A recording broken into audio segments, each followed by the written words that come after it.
What up? What up? What up? Happy Saturday. Happy Saturday. Happy Black History Month. What's going on, my black people? We got a good one today. We got some things to talk about because some things that I thought were maybe true about parts of the character and characteristics of some people that's going to be mentioned today. Some of the ideas and thoughts and feelings that I had, some of them are in a way being validated today. You know what I'm saying? Because we got a lot to talk about. And it's crazy because initially I wasn't even going to talk about this. Initially we was finna get deep into how white people be out here trying to program us. But then scrolling through YouTube and I see the heading that says explosive Tamir Rice's mother exposes everybody, Ben Crump, Sean King, and more.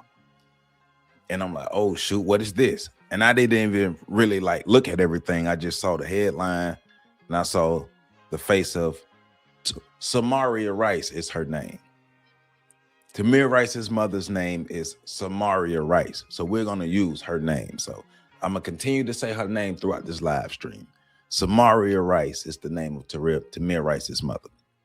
So I'm scrolling and I start to see it. And this is an interview with Tasha K on the Unwind with Tasha K YouTube channel.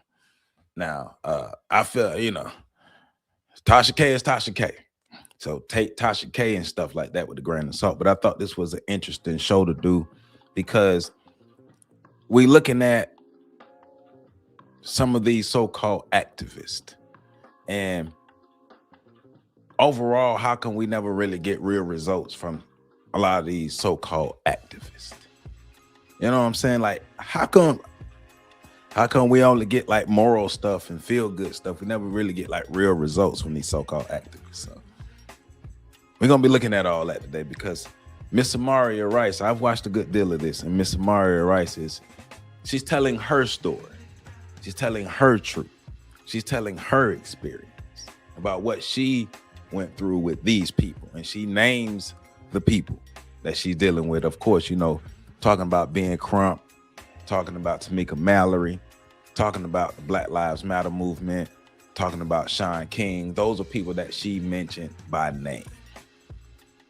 And I know PC, I like this one because Ben Crump from Tallahassee, and I'm always talking about people from Philadelphia, but I don't be trying to do that. I just be reporting the news. And this one, I'm just reporting the news again. And Ben Crump so happens to be from Tallahassee, but he got to get the smoke too. So PC, partly this one for you too, my brother. This one for you, but my brother DSB, Ben Crump, the ambulance chaser. Hey man, I share the same sentiments. I share some of the same sentiments. I do. I'm not gonna lie. You say you never trusted that guy. Every time one of us gets unalive, he's right there like the Reaper. He's always there to bribe the family with money. So, all right, Mr. Dion White, my brother, how you doing on this good Saturday? You said good afternoon to Mr. Ward and everyone in this amazing live broadcast stream chat room, and I hope all the ladies are enjoying themselves on this Valentine's Day. Yeah, ladies, I hope y'all, black ladies, I hope some good, healthy black love is happening on this Valentine's Day and beyond. Just let this be a recharging day, Valentine, and beyond, some good black love. My man, my main man, my moderator, Mr. Kush, is in the building. What's going on, my brother? How you doing, man? I appreciate you for being up in here. You know how we do it, man. We about to get it in. There he is. There he is. The one and only Mr. Ricardo Float up in the building. Salute to you too, my brother. What's going on? Yes, sir. DSB, we getting into this thing, man. We doing this. So I want to give a shout out to all my channel members, DSB. I appreciate you and everyone else who's a channel member of this On the Shoulders of Giants channel. If you have not become a member yet, please become a member. please hit that super chat. If you feel generous and gracious and you want to support this channel, a way to support this channel is hitting that super chat. But another way of supporting this channel is to hit that like button. And if you have not already, please hit that like button, comment, subscribe, share. Hit the hype button when you see it. I see that hype button be up sometimes. I've never really seen the hype button myself. I just heard about the hype button. But if you see the hype button, hit the hype button. We got to get this out, because remember, we're not here to just have some kind of gossipy type reaction. We're here to put some critical thinking to what's going on. So let's make sure we do that. I want to give a shout out to all my channel members, give a shout out to all my subscribers. I want to give a shout out to all my patrons, everybody who supports this channel. I appreciate you. Give a big shout out to my brothers Patrick Irvin, big shout out to Professor Carl Tone Jones, and big shout out to my man's Mr. Andre Shaw, who came through and we did some recording the other day, and I'm dropping something for y'all on Thursday. And if you haven't already, make sure you check out the video that I dropped earlier. I was supposed to drop it at 1 p.m., but it dropped at 1 a.m. That was my fault. But the thumbnail is Politics, and the title is Why We Get Used by Politicians. So make sure you check out that clip if you haven't already. And before we get deep into this thing, you know how we're going to do. Go ahead and check out my commercial real quick. So I told y'all I was going to get my merch shop up and running. So I've got it. So I want to show y'all my merch shop. So this is it. So I got some hats. So I got my own The Shoulders of Giants hats available for order. I have shirts. This supposed to be like a canvas, some kind of shirt, jersey shirt. I don't know why they got that design, but it's a jersey shirt. Somebody wanted. Got hoodies, regular shirts, heavy, what they call it, the heavy tee, tees for men's, unisex tees for women, everything. I got a mug. I gotta get this mug too. But this is the merch that I have available. See, I got my mug, I have my hats, and I have my apparel available. And all of that is, the links and stuff are below and connected to the video. So I got my merch shop up and running, been working on that for a minute in the background to get my merch shop up and running. So I got it up and running. So if you want to support the channel, get you some merch, it's all available. Links below and links attached to the video. Yeah. Please hit that like button. Please hit that like button. And I don't know with the ads, man. So yeah, they throwing them up. So please just bear through the ads. Please bear through the ads, please, because we got a lot to get through. So yeah, like we said, we're talking about Miss Samaria Rice, and Miss Samaria Rice is giving her truth, her account of her experience with Benjamin Crump, Tamika Mallory, all these different people. So like we said, so basically we're unpacking one of the most explosive, emotional, and controversial interviews that we've seen this year thus far, and it so happens to fall within Black History Month. The mother of a 12-year-old killed by police, Tamir Rice, has gone beyond mourning. She's calling out some of the most visible figures in the racial justice movement. We're talking about critiques of activists, fundraisers, and legal advocates, and many, many more. They're all tied to how grassroots movements interact with pain, justice, and power. So over the next couple of hours, we won't be sensationalizing grief or anything like that. We will be analyzing voices that have long been in the shadows, even as headlines and hashtags flash across social media. So these are things we're getting into, right? So let's get into a quick timeline of the Tamir Rice case, right? And so on November 22nd of 2014, 12-year-old Tamir Rice is unalived by Cleveland police officer Timothy Lohman within seconds of arriving at the Coudell Recreation Center. So he pulls up within seconds of getting out of the car, blam, he's blasting, right? Tamir was holding a toy pellet gun at the time. Officer Frank Grambick was driving the patrol car, and you're gonna hear Tamir Rice's mother's account of that situation.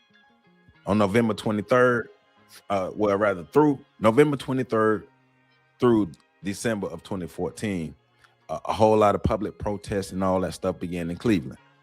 National outrage grew as surveillance footage spreads online and we start to see what actually happened to Tamir Rice. The case becomes a flashpoint in the growing Black Lives Matter movement, and that's part of her grievance with the Black Lives Matter movement, right? On December of 2014, the Rice family retains civil rights attorney Ben Crump. In 2015, 2 outside prosecutors declined to bring charges against the officer who unalived Tamir Rice. On December 28th of 2015, a grand jury declines to indict the officers. In 2016, the U.S. Department of Justice under the United States Department of Justice does not bring federal charges. Also that year, the city of Cleveland agrees to a $6 million civil settlement with the Rice family. Between 2017 and 2022, Samaria Rice increasingly voices frustration with activists and movement leaders. She publicly distances herself from National Black Lives member leadership. Samaria Rice releases a statement accusing certain activists of benefiting from Black death without properly supporting families. And that leads us to this interview today. So if you have not already, please hit that like button, please comment, please subscribe, because we're about to get into it. So once again, this is Miss Samaria Rice giving her account of dealing with Ben Crump and others when her son Tamir Rice was unalived by that police officer. So, and this is the interview on Unwind with Tasha K. So let's get into it. If you have a child in America, don't mean it's yours. That's how Children Family Services can come in your house and take your, if you did not file and go to court and get legal custody of your child, that's anybody in America. The child is not yours. That explains a lot. Yes, ma'am. Even though we're on the birth certificate. Yep, don't matter. All of these things I'm finna name falls under your police department. Parks and Recreation, Boys and Girls Club, after school programs, 501c3s, your nonprofits, your youth outreach, everything you want to do to help Black people. Over there. Man, I need to go apply for a grant. Guess where you got to go? Because it falls under their umbrella called public safety. It's a big umbrella.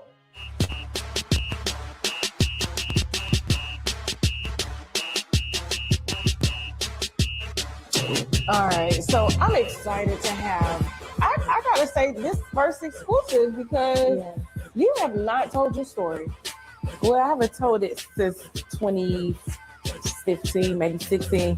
I always tell the story, but I haven't been back. I haven't been in the media lately. But you haven't been in the media lately, but too, like when I go to like research you, there's very limited, it's like sound bites online. Yeah. No one has ever sat down to really kind of unpack it all with you. They only take it isolated. And of course, I feel like they use the content to raise awareness. Also, it can be used to rage bait because, you know, a lot of people like to do that just for the views of it all. But instead of understanding what something like this does to a family, siblings of your late son, Tamir Rice. Yes. So winos, this is is it Samaria Rice? It's Samaria. Samaria.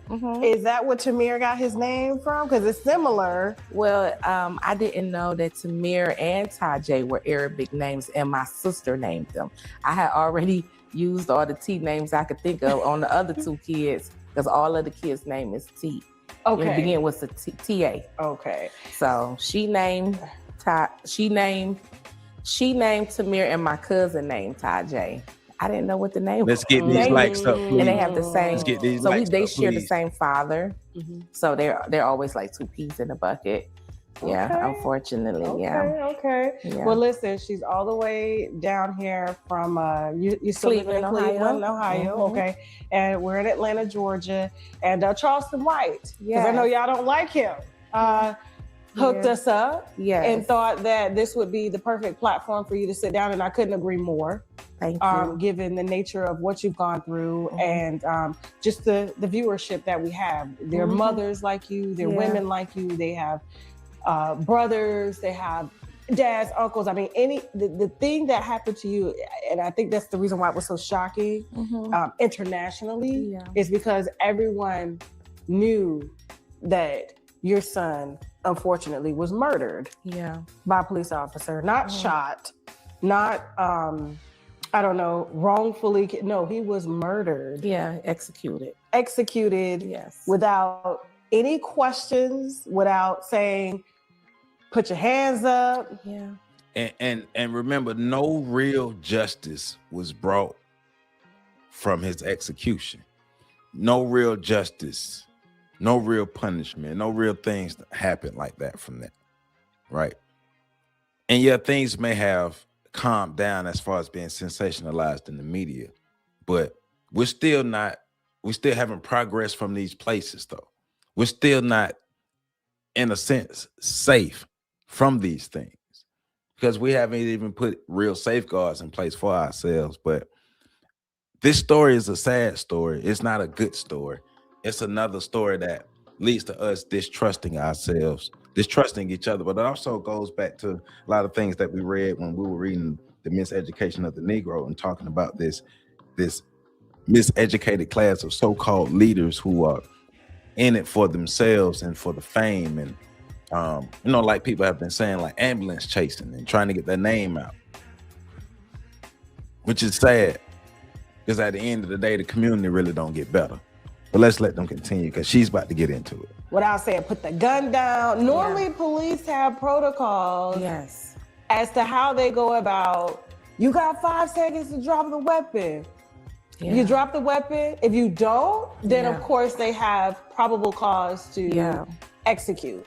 But this was an officer that previously had been fired from a police department for misconduct, breaking the rules, not following police protocol, was rehired by another police department. And this was Cleveland Police Department. Where his dad was friends with our chief of police at the time.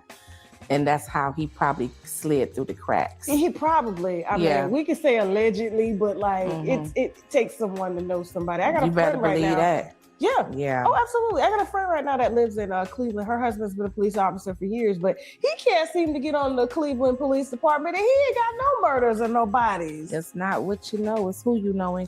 But we're also talking about systematic stuff. They supposed to take care of their own. They're going to take care of their own. They're going to continue to hire people who help continue the system of white supremacy, who help continue keeping Negroes in check, who will even go as far as executing a Negro if need be. That's how a police officer with bodies on his record, or alleged bodies on his record rather, can continue to get hired, while a black police officer who's done everything right will struggle to get a job. Systematic stuff. But we got to build for ourselves. We still got to build for ourselves. We still got to have our own. But it's going on in Cleveland. She's not talking about the South. She ain't talking about Alabama, Mississippi, Florida, Georgia, South Carolina, nothing like that. No Arkansas. She's talking about Cleveland, Ohio. So I'm saying. Cleveland. Yeah. Unfortunately. But executed. I hear you, Don. Murdered and over a play gun. Yeah, toy BB gun. And he was playing by himself. So it wasn't like he was a threat to anybody. For me, if I'm a police officer and I get a call, because there was a call made. It was multiple calls. There was multiple calls made. There's a kid that with a toy gun from the guy that was sitting inside the gazebo. He was drinking a beer. So there's some things that the world don't know, that he was drinking a beer sitting inside the gazebo. He said it's a juvenile and he think it's a fake gun or toy gun. And that was probably the second call, because I got from my attorneys that 2 women on the street had made calls about a man menacing in the neighborhood. I think that's what the call was. So I didn't even know it was multiple calls to 911 that day, till probably maybe 5 or 6 years ago. I didn't even know. And nobody was hurt. No threats were made to anybody. No stick-ups. No robberies. It was 2 like women we just see what appears to either be a man or a kid There you with go, a gun, Gregory. and you come check on it. Yeah, basically. Okay. He was not a threat because if you really look at that video, and I have the extended video, and you know, we always have new evidence, but he was talking to people because that's a rapid station that walk through the park. So he was talking and playing with people, going back and forth to the rapid station. They was carrying their groceries because the park area, then it's the residential living, and then you have the public transportation.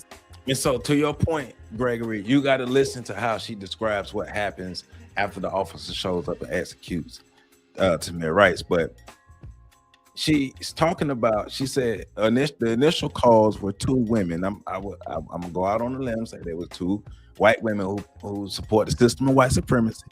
Two white women who support the system of white supremacy. I'm gonna go out on a limb and say that. I'm not saying that's exact, but I'm gonna go out on a limb and say that they made the call.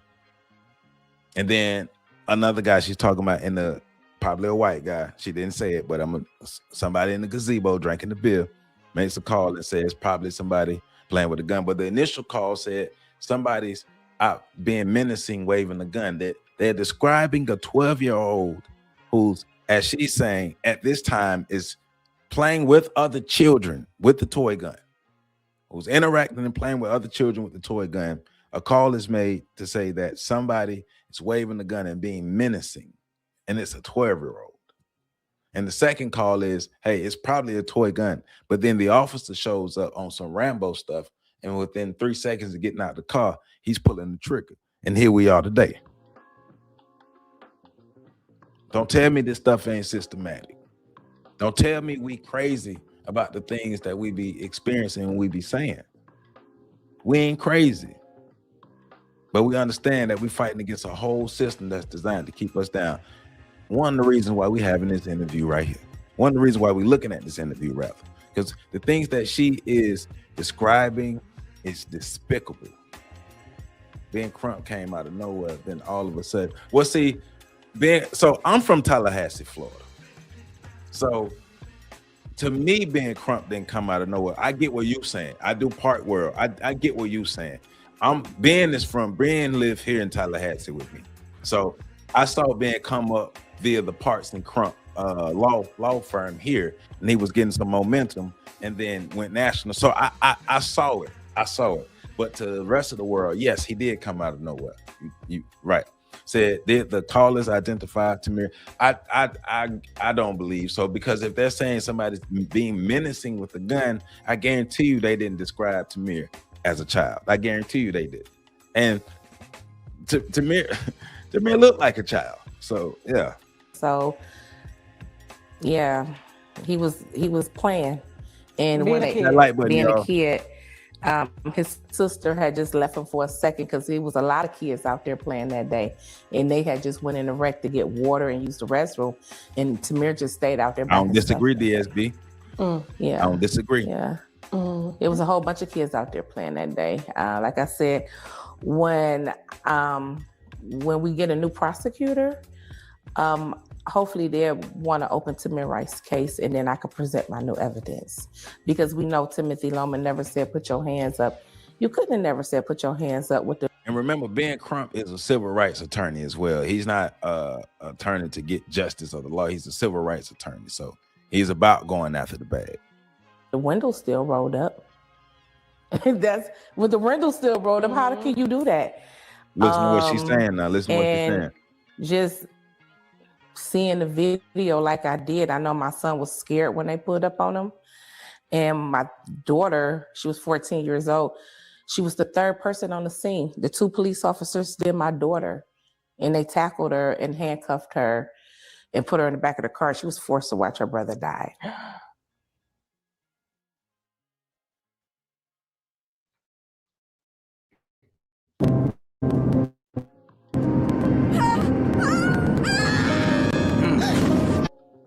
Yeah.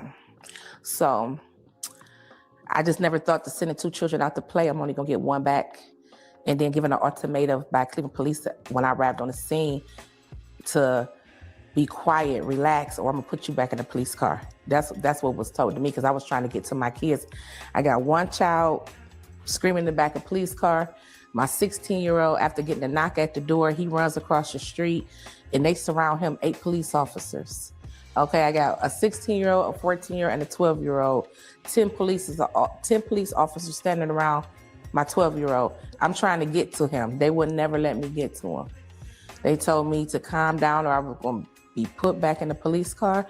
And then they gave me an ultimatum to stay at the scene of the crime or ride as a passenger in the ambulance with my 12-year-old.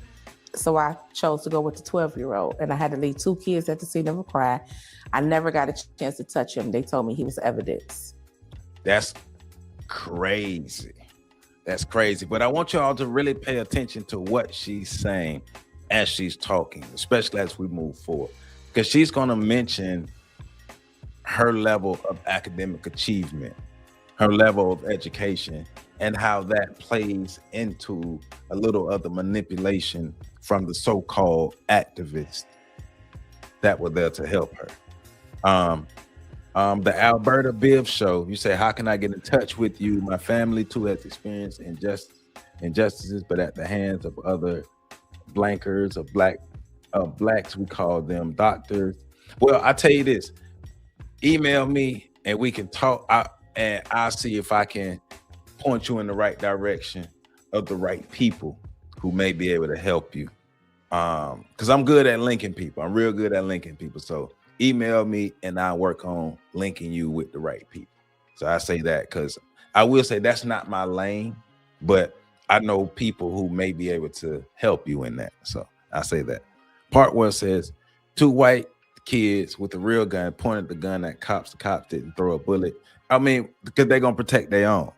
Remember, those white cops see white children as children. Those white cops see black children as adults and threats. No problem. No problem, Alberta. Just like I say, email me and I'll do my best to link you.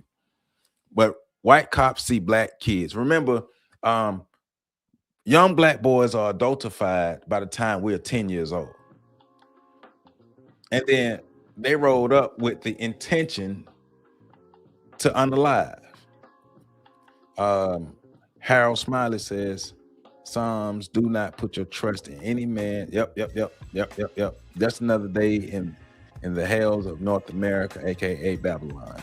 The individual who called the police is responsible as well as the cop. Yes, Vinny. Yes, they remain unemployed. That remain unemployed but transferred. Yep. Yes. It's a system though.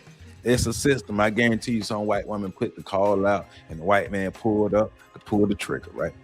These activists are all a bunch of devils. The objectification of black people can never be overestimated in this country, but we have to wake up and see it so we can better protect ourselves. We're too vulnerable. We're too vulnerable out here in these streets. And too many of us have that individualistic mindset for as vulnerable as we are. Got to wake up, black folk. We got to wake up. We got to do better on our end as well, because we're dealing with a system of devils who will do anything to take us out. Please hit that like button if you haven't already. We got 233 people in here. Let's get 233 likes. We got 235 now. So just please hit that like button. It's free. Please hit that like button. Thank you very much. Let's continue. Evidence. Yes, ma'am. And they had already known it was a fake gun at the time. I mean, I don't know if they knew it was a fake gun or not, but I never got a chance to toy gun. Yeah. I have to put that out there. Yeah, toy gun. Because they have fake guns that mimic real, but yeah, it was a difference between a toy gun and a fake gun, because they use fake guns for movies and stuff. Mm-hmm. So that gun was actually purchased from Walmart from Tamir's friend. Actually asked him to hold that while he ran to McDonald's, which is not too far from where we was living at the time. And he was just holding it for him, playing with it, whatever. But I questioned the young man. I was like, where did you get this gun from? He said his dad bought it from Walmart, and I guess he removed the orange tip on it or something like that, he was telling me. But it wasn't Tamir's gun. It was a friend of his that he was holding, unfortunately. We want to say toy gun because I don't want no toy gun excerpts being taken. No, absolutely, toy gun. A 12-year-old, because you know how they like to paint them hoodlums. They're running around here. No, this was a child. Let's talk about Tamir's, like your I don't know, your birth of Tamir. Because you say you have 5 children. Mm-hmm, yeah. Wow. What are their ages? So let's see, 30, 28, 27, 25, and 23. My gosh. Yeah. How old would Tamir be today if he were alive? He will be 23. This year he's going to turn 24. Okay. He was 12 then. Happy He early would turn birthday, 24 this year. Tamir. June 25th. Yep. He'll be 24 years old. I'm hoping to have the Tamir Rice Afro Central Culture Center open. Okay. I'm hoping to have it open. I kind of set some long-term and short-term goals for myself. I think I'm right on it. It's been taking me some time to get this building together, but I'm hoping to have a grand opening by the summertime. Okay.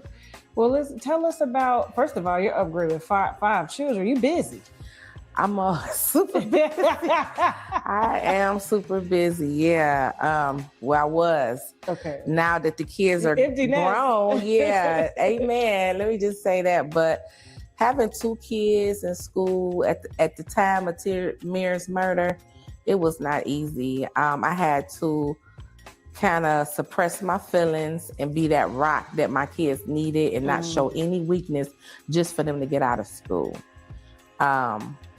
The schools at the time wasn't providing like therapy and counseling. So it would be kids to be coming up to my kids. Listen. Asking them when they gonna get they cut and can they settlement money? Yes. When they gonna get they cut and could you buy me some Jordans and stuff like that? And my kids would come home and tell me that. And I knew that didn't feel good to them. So I had to kind of intervene with the school and ask them to put in some therapists in the school. It was a mess. It wasn't easy, but I did happen to get 2 of them out of school. My oldest daughter, she was already out of school, just had a 3-month-old grandbaby at the time of Tamir's. And see, that's why I wanted to do the Rat Utopia and the Stanford Experiment show. And I'm still do that. I'll probably do that on Tuesday. Because talking about the environments that they exist in are designed to not heal trauma, but to add to the trauma. So not only do the children have to live with the fact that their brother was executed by these police officers, but other kids are coming up to them in school, talking about it, asking them about settlement money, asking about buying them Jordans and all these other things here. So they're having to relive the trauma that happened with their happened to them via their brother being executed, and then her having to advocate for therapists to be put in, and then having to work hard to get her kids out of school to be able to help to preserve the mental state that they have at that point, even though it's been damaged already. But dang, that's a lot to go on. And remember, she's a single mother. She's dealing with all this by herself with 5 children. She's trying to take on the system. She's undereducated. She has little resources.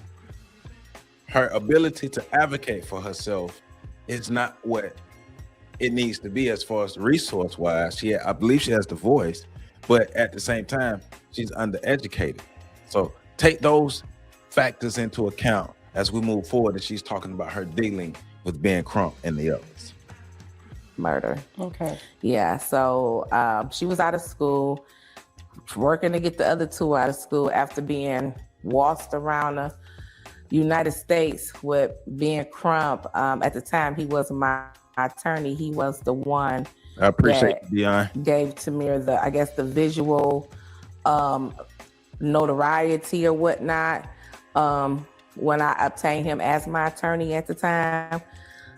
So he made it globally. Here we go. Yeah, he made it globally. He did. He did that. But I did not continue to work with Ben Crump. I think we worked together for about 8 or 9 months. What happened with that?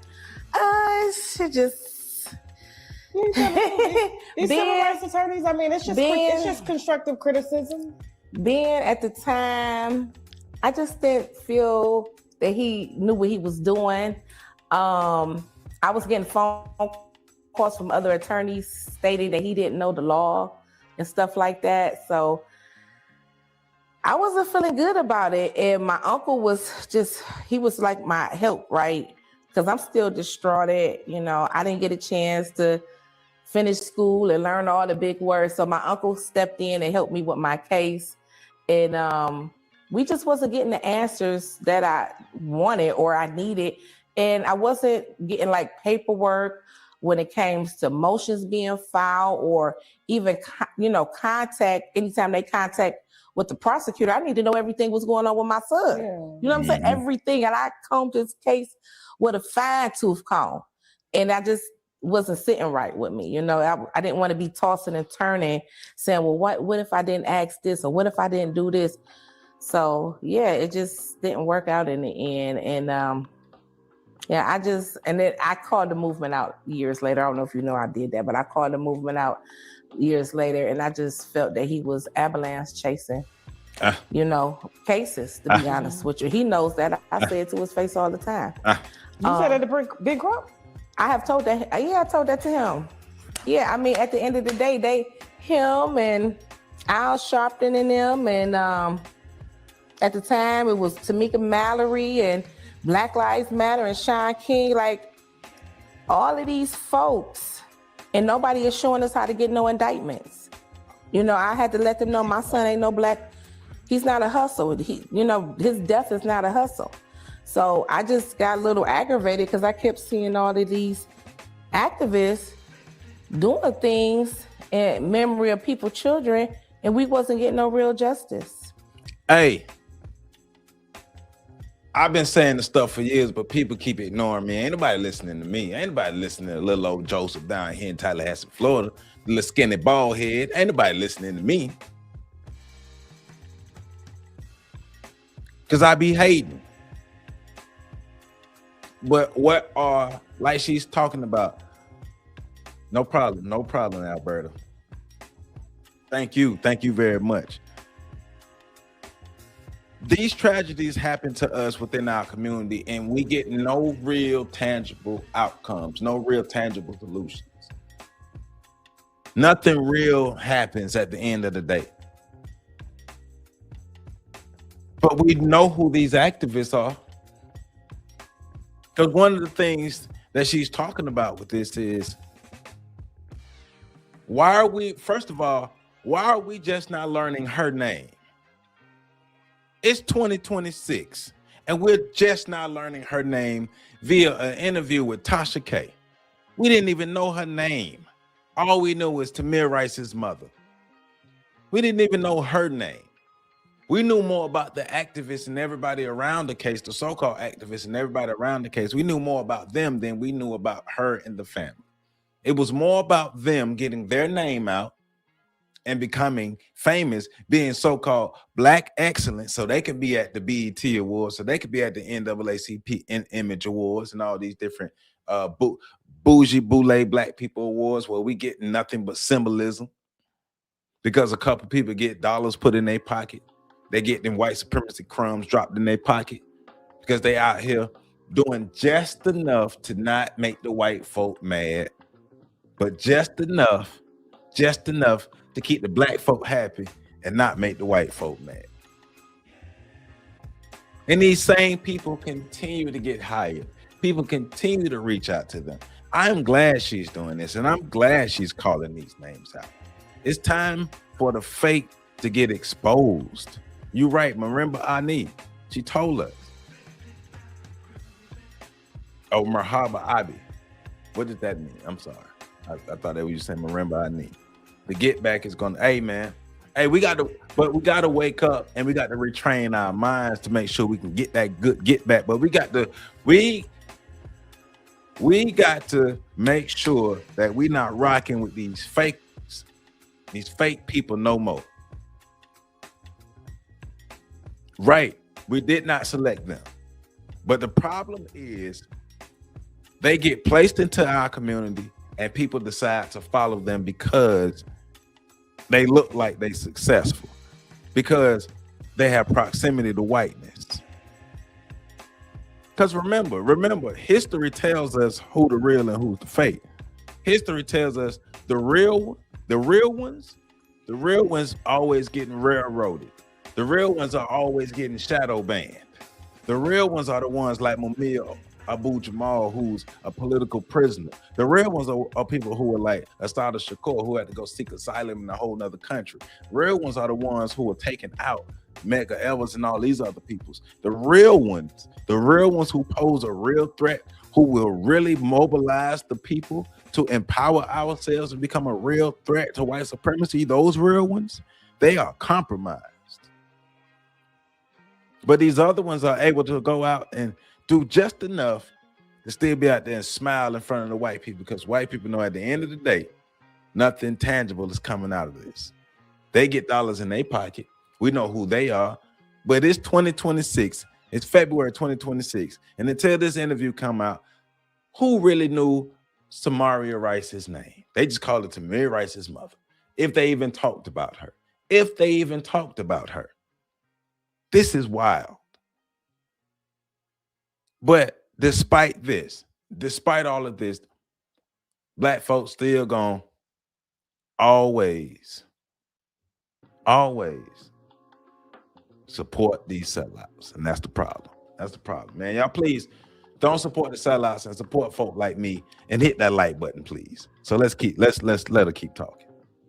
You was not getting no real justice. So they were PR advocates, which are public relations advocates. You're right, Ricardo. Yeah, they bring awareness to the situation, which is rage baiting. Right, bless. Race baiting. Yeah, I didn't know. But there's no output. There's no it's solutions. Just like, there's a face, there's a name, say his name, Tamir Rice, but like when it comes to actually getting justice and suing the city, you had to go get somebody else to do that? Yeah, I did. Ben Crump wasn't able to do that at the time. I don't really know what he's doing now, but I wanted to. Well, first of all, yeah, girl. First of all, you said a lot there,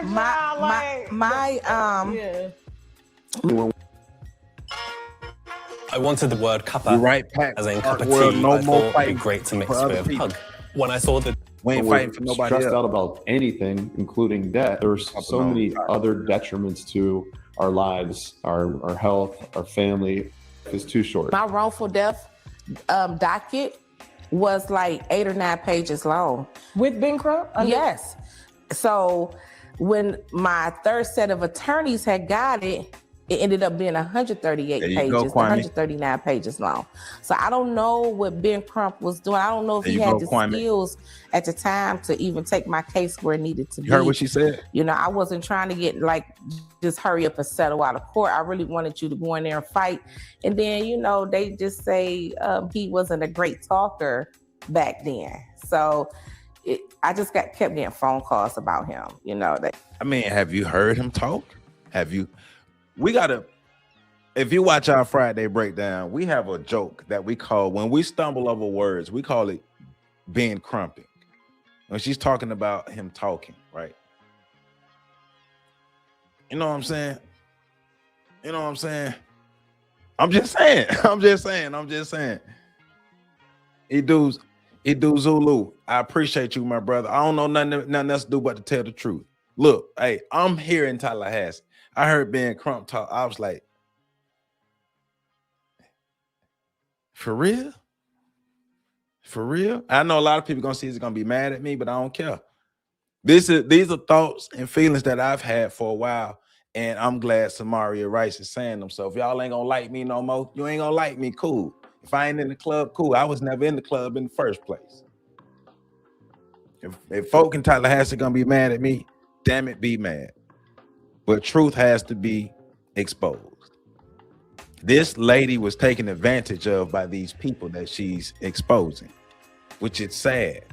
They're supposed to be people who fight for us. This is why you have so many people who don't trust other genuine grassroots activists who are out there working. The real ones get no support, while the ambulance chasers get all the support, all the money, all the funds, all the resources, and the real community never, ever heals, which is a problem.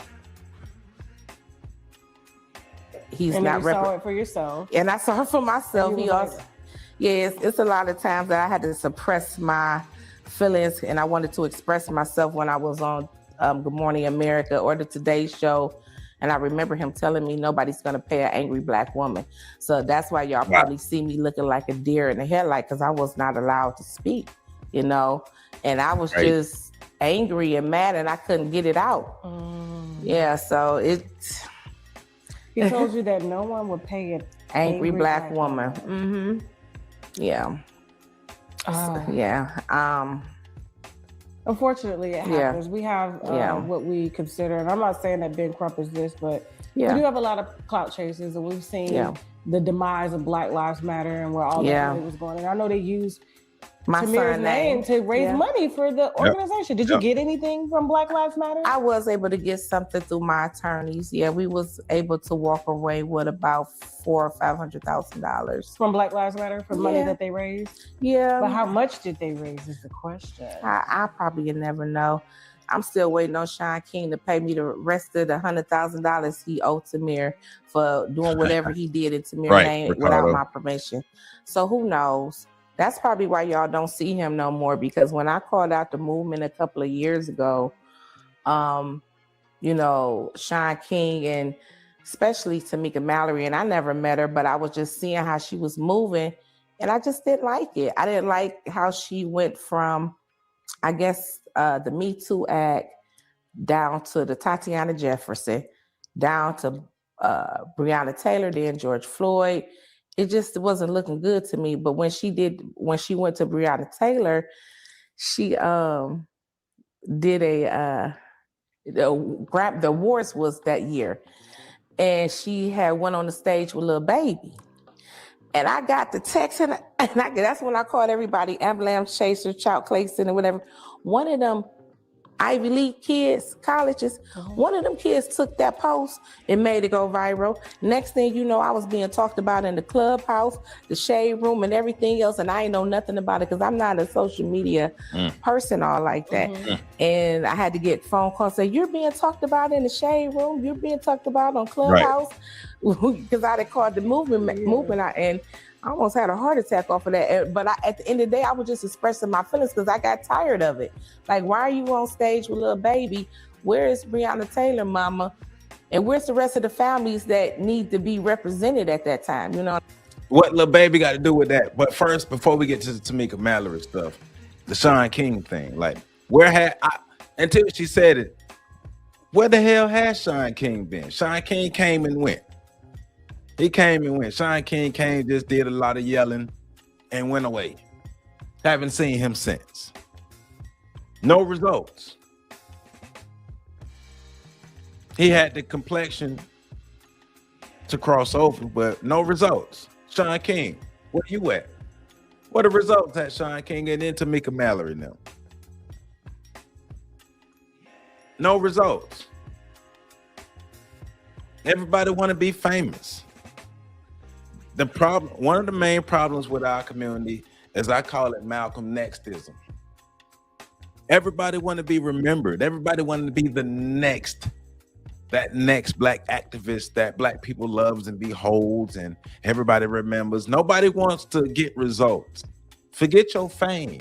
Forget your popularity. What about the results? Our communities are still not getting better in mass. Your pockets might be getting better. Your house, your family might be getting better.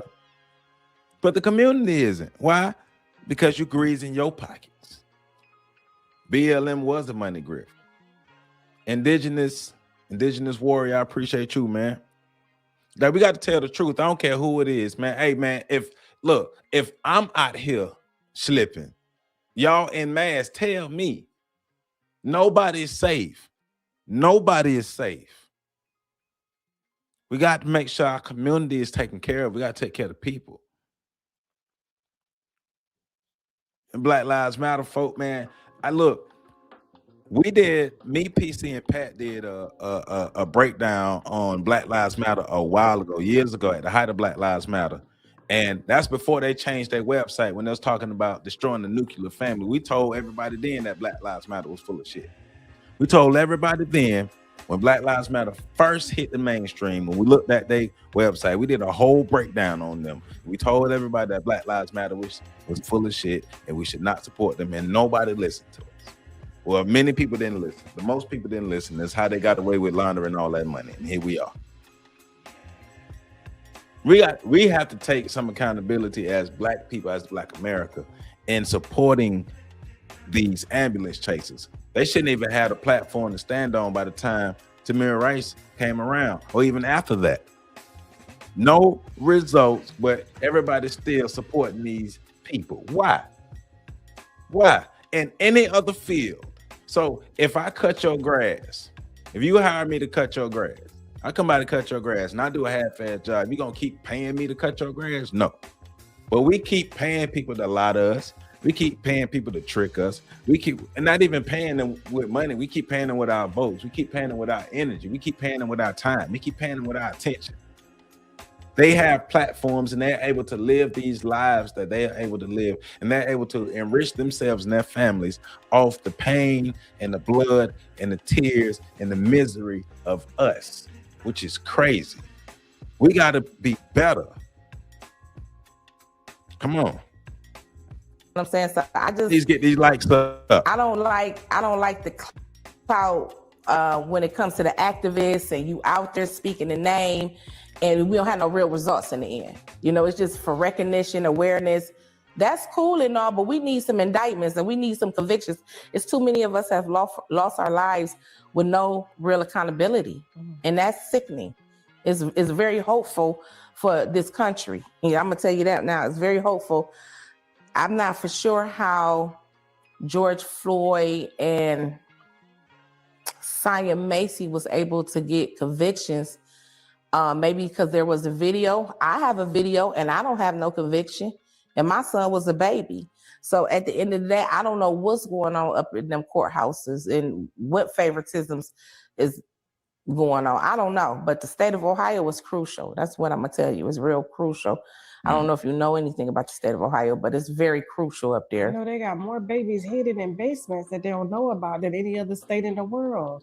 When they had found them girls in the that had been living in the basement. Oh, the Castro, yeah. Yeah, like I could tell you a little bit about that because Cleveland tendency to mind their business, the neighbors tendency to mind their business.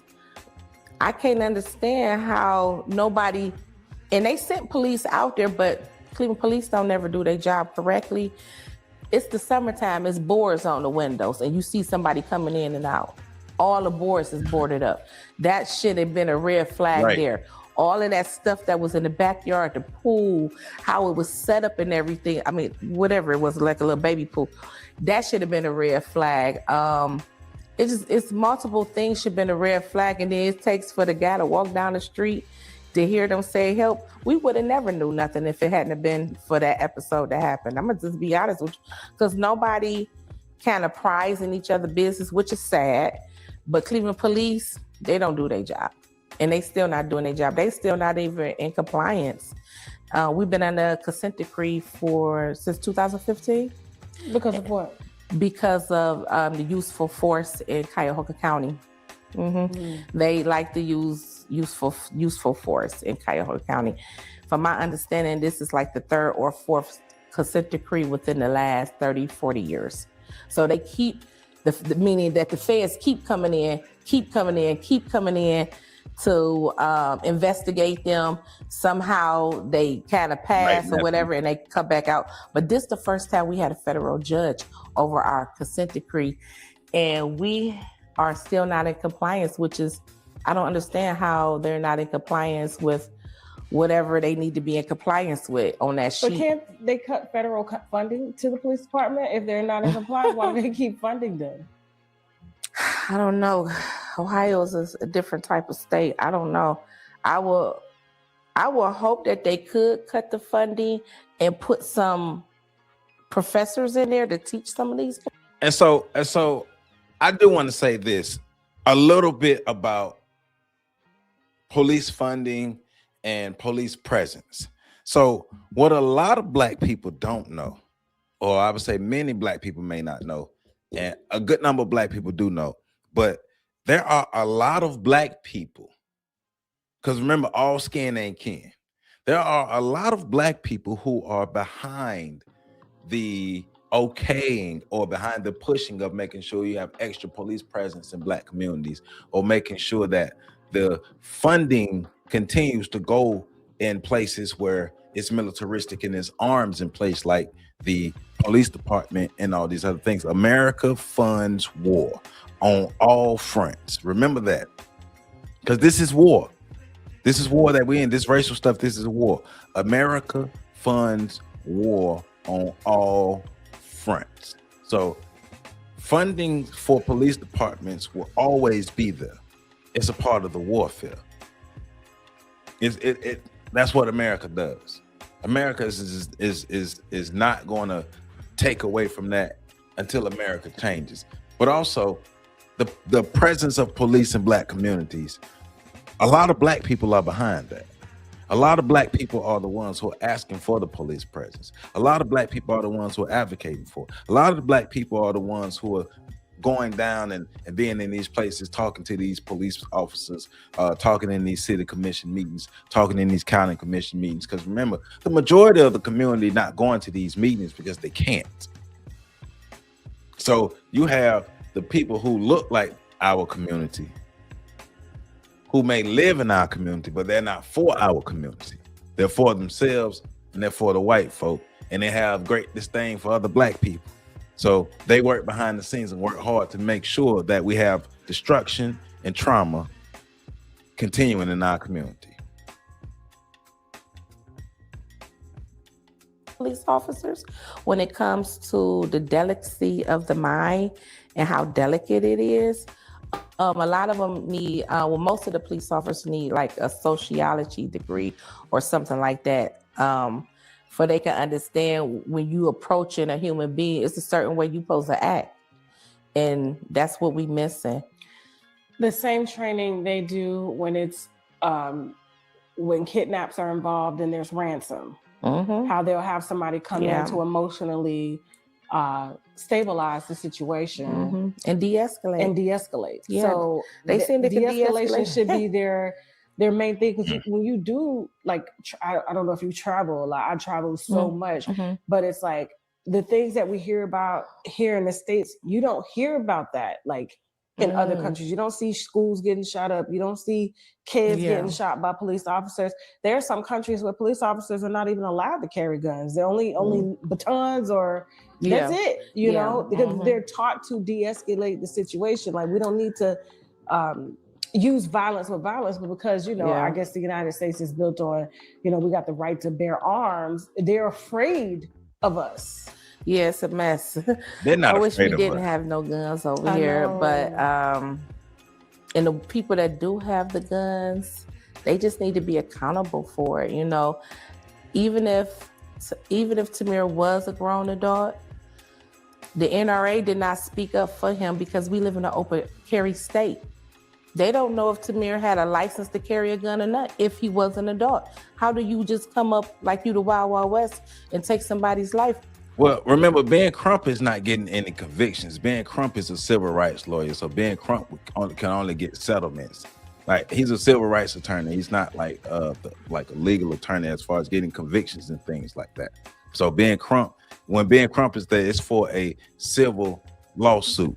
It's not a criminal lawsuit.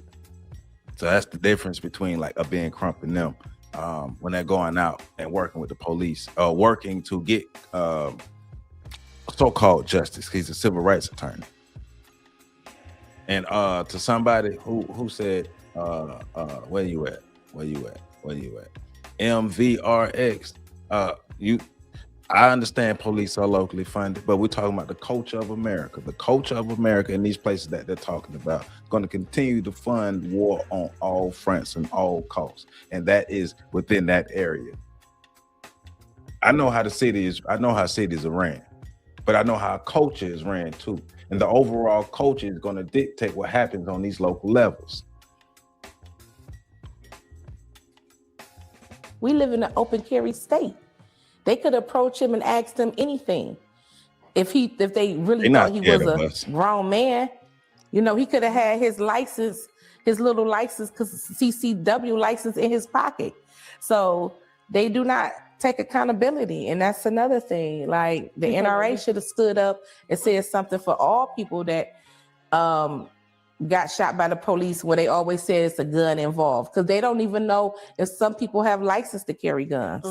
So that's a good point to point out. I mean, the NRA but I hear what she's saying, but we're also talking about culture.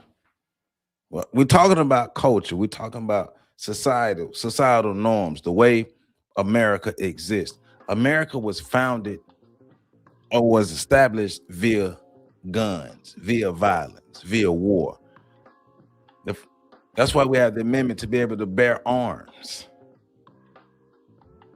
Like, this is what America is. This is how white supremacy came about. We live, and that's why we have to understand the culture and the environment that we exist in. How did America become America? How did white supremacy become what it was? It was through violence, through the gun. Guns ain't going nowhere in America. Guns ain't going nowhere. We have to learn to operate differently when it comes to our enemies. We keep asking them to change their morals. No, we need to change our thinking and our behavior overall when interacting and dealing with them. They are violent people. They were violent before guns were invented. Look at the history of Europe. Like they tell us Europe dumped their human trash can into America, and this is what made America up. So if Europe dumped their human trash can and they were extra violent people, what do you think happened here? Look at the history of America. How did America become America? What happened to the Native Americans? When the last time you seen a Native American? You got to understand, guns ain't going nowhere. But what are we going to do different? Because that doesn't change until we do something drastic to change the overall culture. That's all I'm saying. Like, I get a sentiment, guns, nah, and especially if demented terrorists have guns, I need to have guns too, because we got to protect ourselves. Green 1M R4W, thank you for the $5 super sticker. I really appreciate you. Look at all this money, homie. I got all this money, homie. I really appreciate your support. Thank you. So they're not scared. So let me address this. What are white people scared? What are white people scared of? Because what's stopping black people from organizing? Because you're saying they're scared of us organizing and building power, not individually. So what's stopping us from doing it? What's stopping black people from organizing? Because nothing is stopping us from organizing. They're not afraid of people who not going to do nothing. They're not afraid of us because they know we're not going to do anything. They programmed us to not do anything real. That's why we're not doing anything real. Nothing is stopping black people right now from organizing. The only thing that is stopping black people from organizing is black people. Black people keep choosing not to organize. Why would they be afraid of a group of people who choose not to organize? The only time black people organize if it's something that's entertaining, if it's a funeral or something like that. We don't organize for our own gain. We don't organize for our own empowerment. We don't organize to push ourselves forward. We don't do it that. We don't. There's nothing to fear. What are we really going to do to them? If all the white people line up and all the black people line up, what we gonna do? What are they afraid that we're gonna do? That'd be my thing. They're not afraid of us. We got to stop telling ourselves that. I understand where we get that from with the positive propaganda, but they're not afraid of us. The truth is, because we have to build off of truth. The truth is they're not afraid of us. The truth is we're afraid of them. That's why we don't organize. Black America is afraid of white supremacy. That's why we don't organize. That's why we don't get our stuff together on the mass scale. That's why we don't do what we need to do for each other. That's why it's easier for us to be ambulance chasers. That's why it's easier for us to assimilate. That's why it's easier for us to try to get the crumbs from white supremacy, because the hard work that would come and starting over, getting rid of all this stuff here and making sure we build for ourselves. Until we get to that point to where we're serious about it, we're not a threat. It's nothing to fear. We can give them something to fear. We can definitely give white supremacy something to fear if we get our stuff together, but we have to do that first. They're not scared of a group of people who not gonna come together. And we got to remember that. Let's not lie to ourselves. This is not about us feeling good about our position in white supremacy. This is about us changing our position. Forget feelings. This is no feel-good history. This is no feel-good stuff. This is reality. The reality is we're still on bottom. And matter of fact, other groups of people have more resources, more unity, more power than we do. Other groups of people in America have that more than we do. Until we get our stuff together, we are not a threat to anybody. We're not even a threat to ourselves. Please hit that like button. Got a rude awakening with Charlie Kirk. You know, and Charlie Kirk was pro-gun. And he said, unfortunately, we're going to have to lose some to gain some. And, you know, I feel like he was self-sacrificing himself. Yeah. You know, as a lot of people would say, but like, you know, that right there goes to show you, and to them, the way they're putting out the story, because I don't personally believe it, in my opinion, I just don't think a child, because anybody under the age of 25 to me is a child mentally. Yeah. Could pull off a shot like that in a crowd under pressure. Yeah. And and you know, hit a major artery to where there's no coming back from that. They did one and they were out. I don't see a child doing that. No. And we haven't heard anything about him. Like, we hear about George Floyd's killer. We hear about Breonna Taylor's killer. All the people who have died. But when it comes to his, it's just like crickets. Yep. Where he at? Yep. I don't know why Even United Healthcare executed. Yep. Like, you hear about him, but like, about what about the dude that killed Charlie Kirk? That was one shot. Right, Will. Yeah. Tell him, Will. So yeah. I don't know what this world coming to, but I know it's Black at butterflies, the end. how you doing? I know it's at the end. It's tough. But Yeah. tell me about Tamir's childhood. What type of kid was he? Well, he was a loving kid and a mama's boy. He was a 6th grader at his passing. He loved to play the drum. What's your problem? Leave. If you feel like this channel is division, leave. You don't have to be here. If you feel like my channel is divisive, leave. I tell the truth. If the truth hurts you, that's it.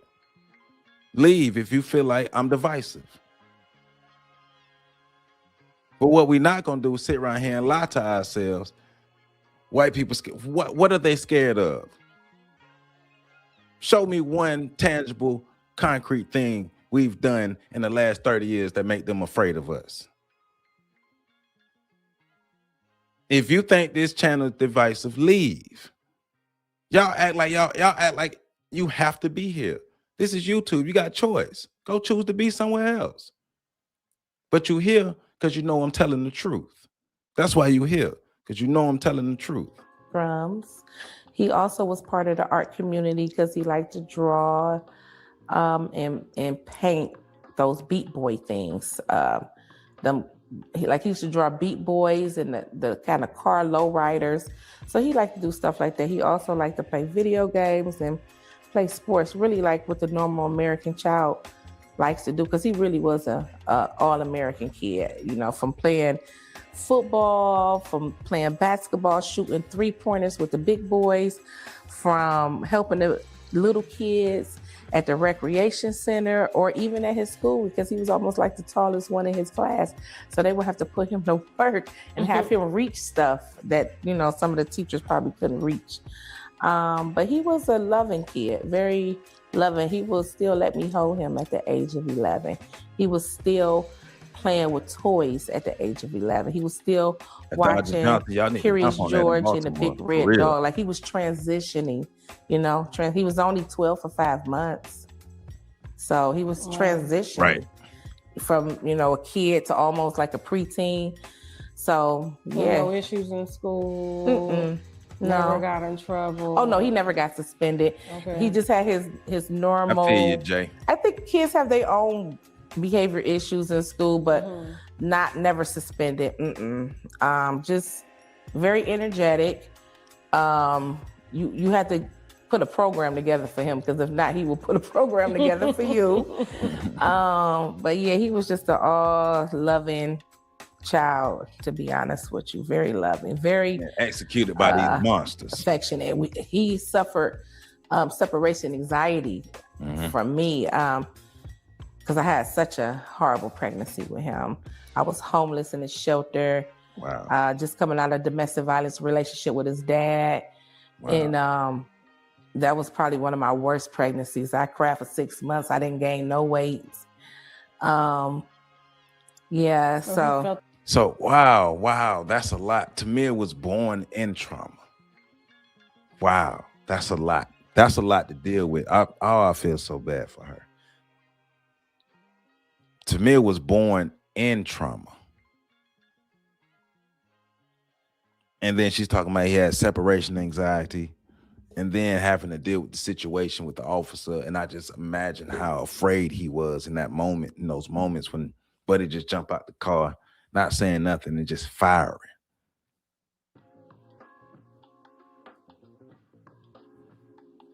Oh man. But this is, once again, this is why we can't lie about our situation. This is why we can't lie about our conditions in America. Like, no matter what a lot of people like to sit here and talk about on this internet, everyday real life is happening for Black people. The story she's telling is everyday real life for a good number of Black people. A good number of Black people are going through it. A good number of Black people are struggling, trying to survive, trying to make it day to day, dealing with all the ills of life. That's why we need each other. That's why we need each other. That's why, as a community, that's why we have to create a real community for ourselves. We have to create real community in every city, in every state. We have to create real communities for ourselves to be able to help each other. If we don't help each other, we already know ain't nobody else gonna help us. That's sad, man. I hate to hear that. All that stress in the room. They feel it for sure. Yeah. So he had separation anxiety. He ended up crying when I had to take him to the daycare. Ended up having a hernia from crying so much. I felt so bad, but I had to go to work. I had to obtain housing and get a job so I could get all my kids back. And I ended up working my case plan with Children and Family Services very successfully. Good. Ended up getting legal custody of my kids. Just because you have them don't mean they're yours. You have to get legal custody of them. I did not know that. And they wanted me, So I'll tell you about it. And they wanted me to be a liaison for Children and Family Services, but I wasn't ready at the time, so I denied that one. So because you were homeless, you ended up losing custody of the kids. Yes. And then you had to get legal custody. You had to establish legal. Yes, ma'am. Yes, in America, if you have a child in America, don't mean it's yours. That's how Children and Family Services could come in your house and take your child at a drop of a dime. If you did not file and go to court and get legal custody of your child, that's anybody in America. The child is not yours. That explains a lot. Yes, ma'am. Even though we're on the birth certificate. Yep, don't matter. It don't matter. You telling me right now, for any reason, because CPS gets called and they want to decide, the child is their property. If you don't have legal custody, if you never went to court to file the motion for legal custody, it's not your child. They're coming to take it just like that. So you have to file for legal custody in America for your child if you don't want Children and Family Services to come in and just take them right away. But they've been coming in and snatching Black babies and separating Black families for the longest, right? I mean, think about it. Think about what she's saying. That's what white supremacist slave masters been doing to Black people since they brought us here. just snatching babies away, breaking up families and stuff like that. And people can call CPS on the whim of some bull that come in and take your children away. Of course, it serves some good, but a lot of times it could be used for bad against us. But it's part of the system. Part of the system. Part of the system. And don't get me wrong, some of these children might need to be taken because of the circumstances with their parents, their mom or dad, especially if they're not living in a house that don't have anything, and knowing the mom get all of this or the dad get all of this and they still not taking care of the child. Okay, I see that. I'm not never praising that someone, that anybody take anybody kid, right. Number one, but in some circumstances, if the child is being neglected and abused to a certain extent, please come in and help. But for people like myself and others that go through hardships, Children's Family Services don't really help nobody. They didn't help me.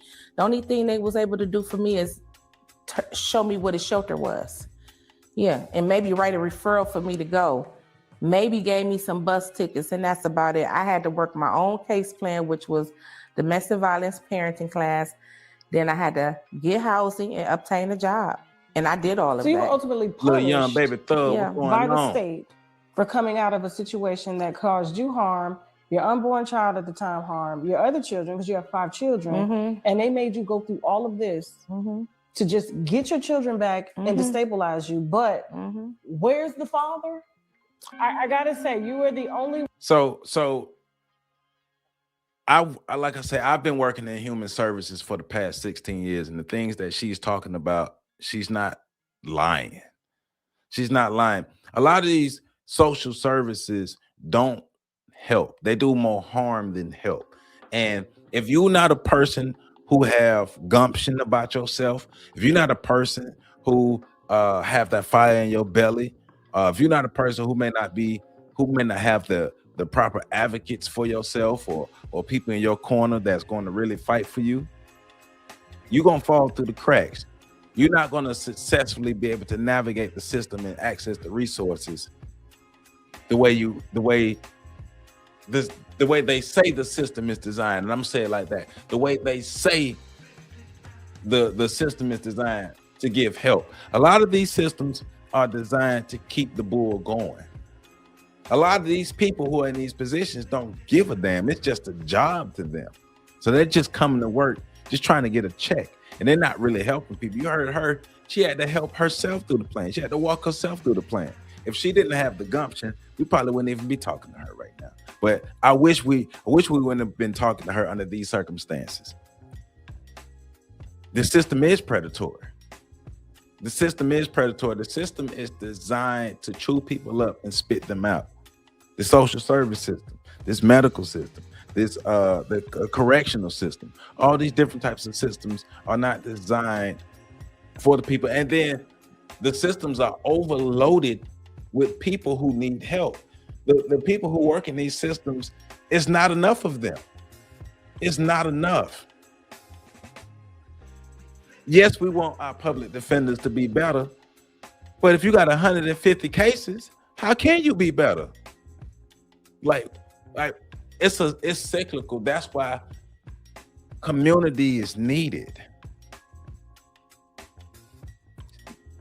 Community is needed. We have to learn how to help ourselves in every aspect and every angle. Community is needed. We can't just be relying on the few entities that we have.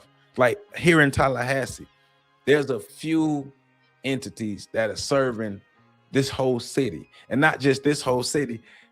The few entities here are serving 8 counties. 8 counties. Tallahassee is the one city in all this 8 county region that have the most resources. And Tallahassee is serving 8 counties. You have a few people that are serving 8 counties. And then a lot of these people who are in these positions don't give a damn. They're just there for a check. It's just a job to them, which is a problem. They should be fired immediately. You should not be in human services if you're not about that business of helping people. So trauma on top of trauma on top of trauma on top of trauma on top of trauma on top of trauma on top of trauma that our people are experiencing on a regular basis. Cortisol levels are through the roof.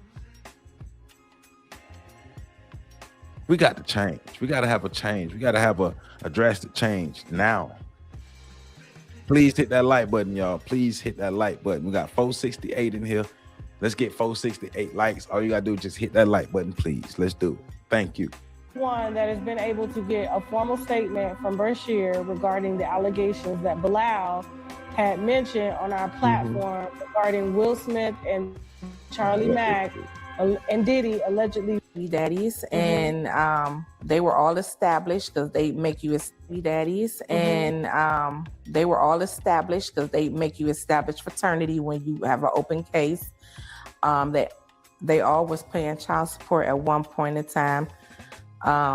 Yeah, that's about it. And you know, well, the children were placed with.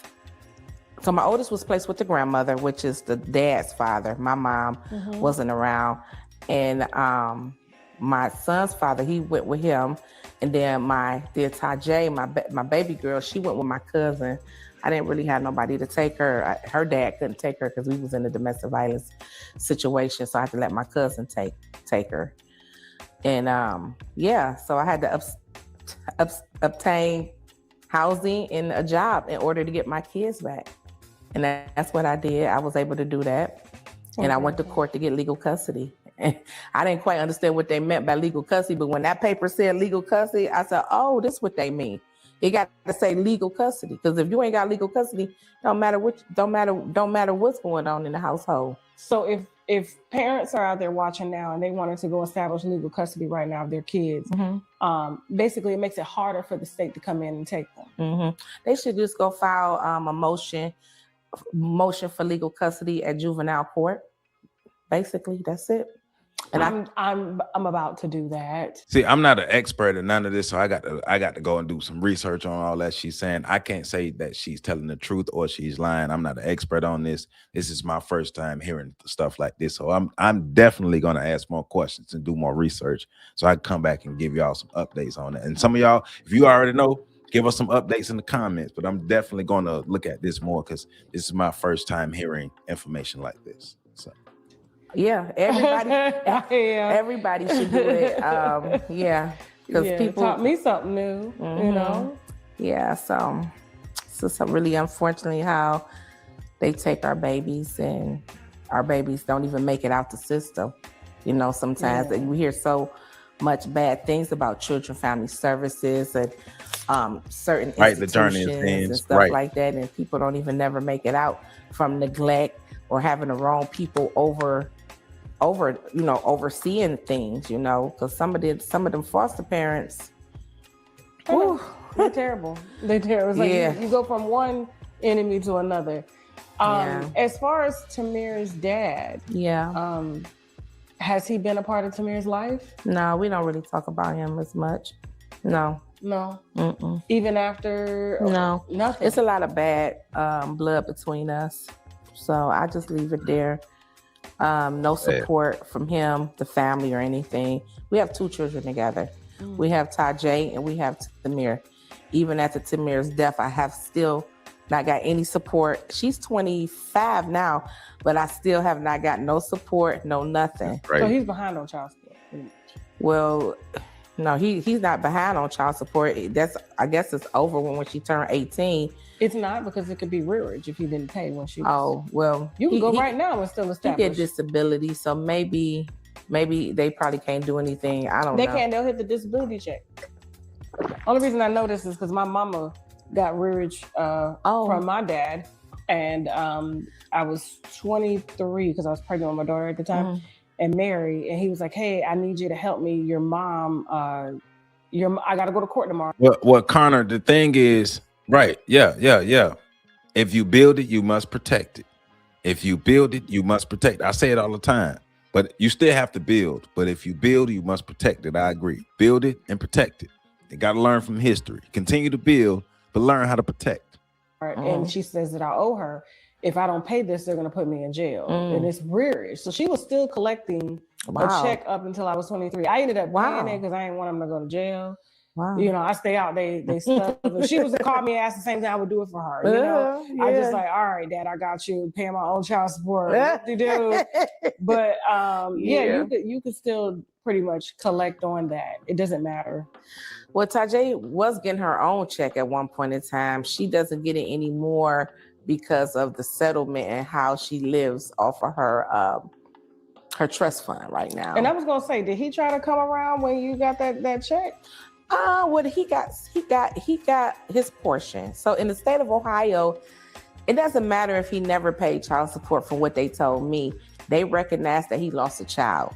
So from them recognizing that he lost a child too, he was able to walk away with some money as well. Yeah.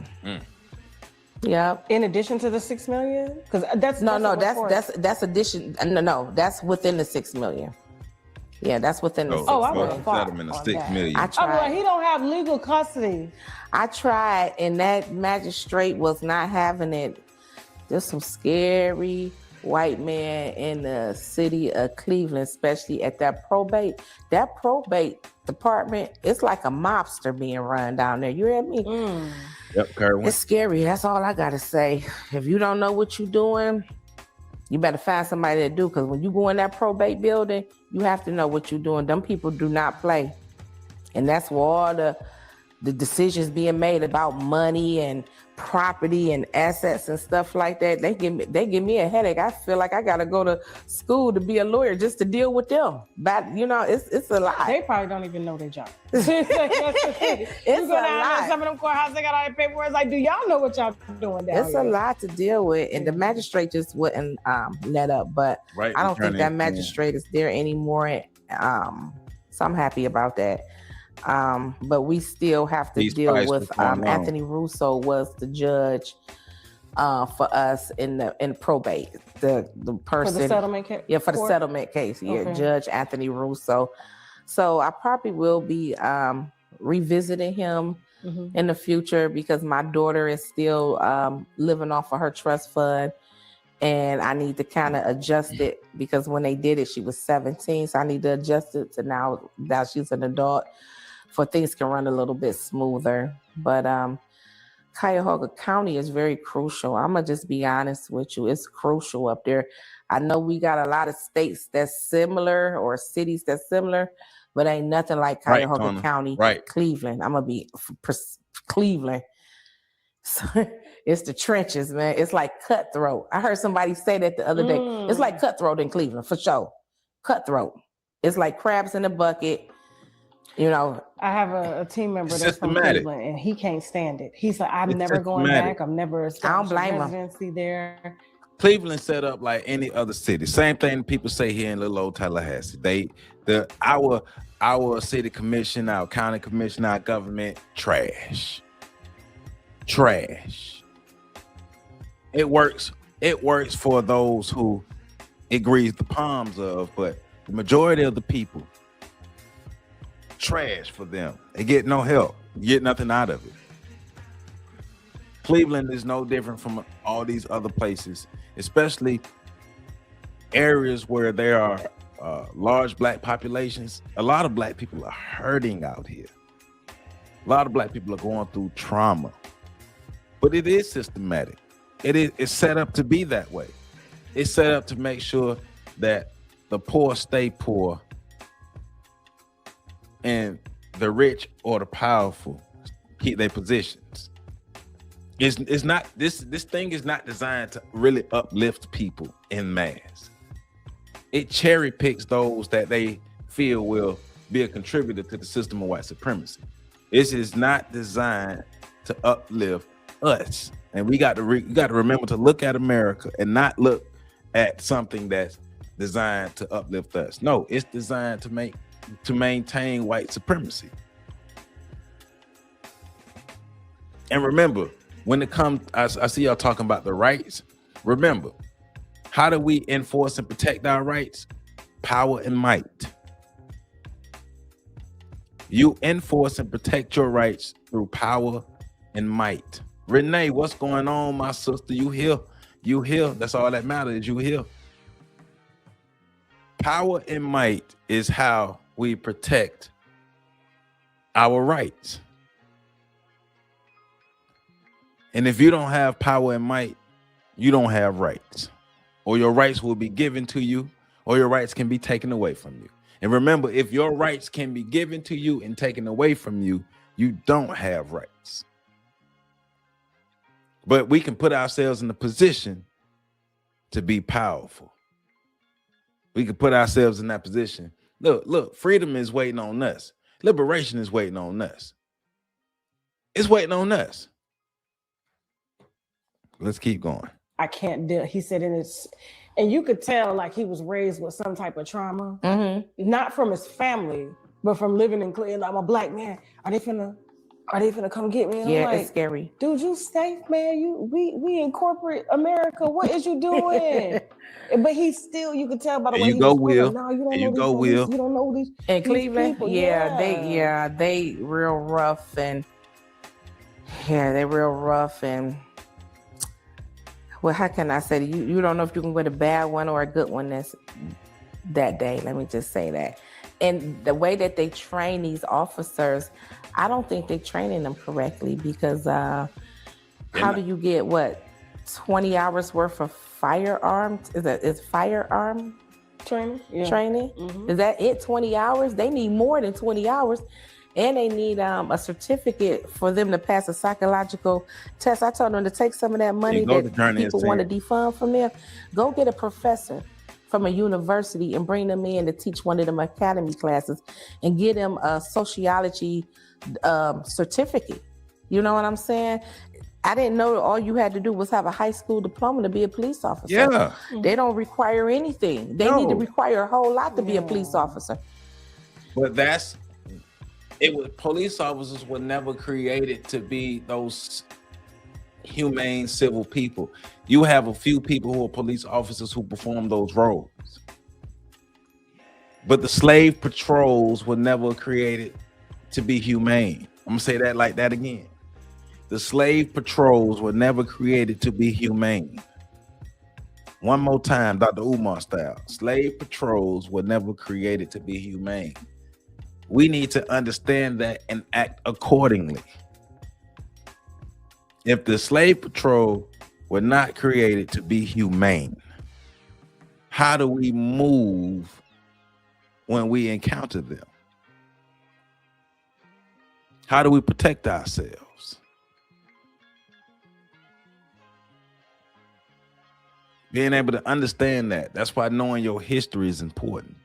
That's why knowing how your city works is important. We need to be studied. We need to be well read. We need to have real understanding of the system of white supremacy that we're dealing with. And when we don't understand the system of white supremacy, everything else we learn only confuses us. And then we be like, I didn't know. Well, right. It's designed for us not to know. It's designed for us to be confused. That's all part of the smoke and mirrors and the tricks when it comes to the system of white supremacy. So it's just hard. I'm only one voice in Cleveland. You know, it's Cleveland, you know, certain communities do stand up for me, especially the west side of Cleveland stands up for me. The west side of Cleveland is predominantly mixed. It's like diverse on that side. And then the east side is predominantly black. I want to give a big shout out, a big shout out to Cedric Peoples, my brother. Thank you, Cedric Peoples, for the $15 cash app. I greatly appreciate it. Cedric Look at Peoples. all this money, homie. I got all this money, homie.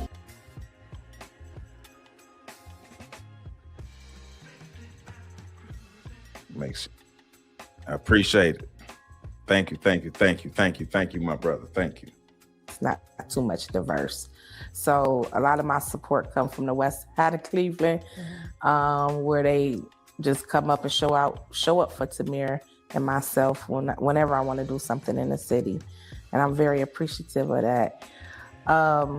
Unfortunately, you know, I've been working on the Tamir Rice Afro Central Culture Center since 2019, and I have not had a chance to get any type of support from the city of Cleveland because I guess I'm not with the who's or the what's.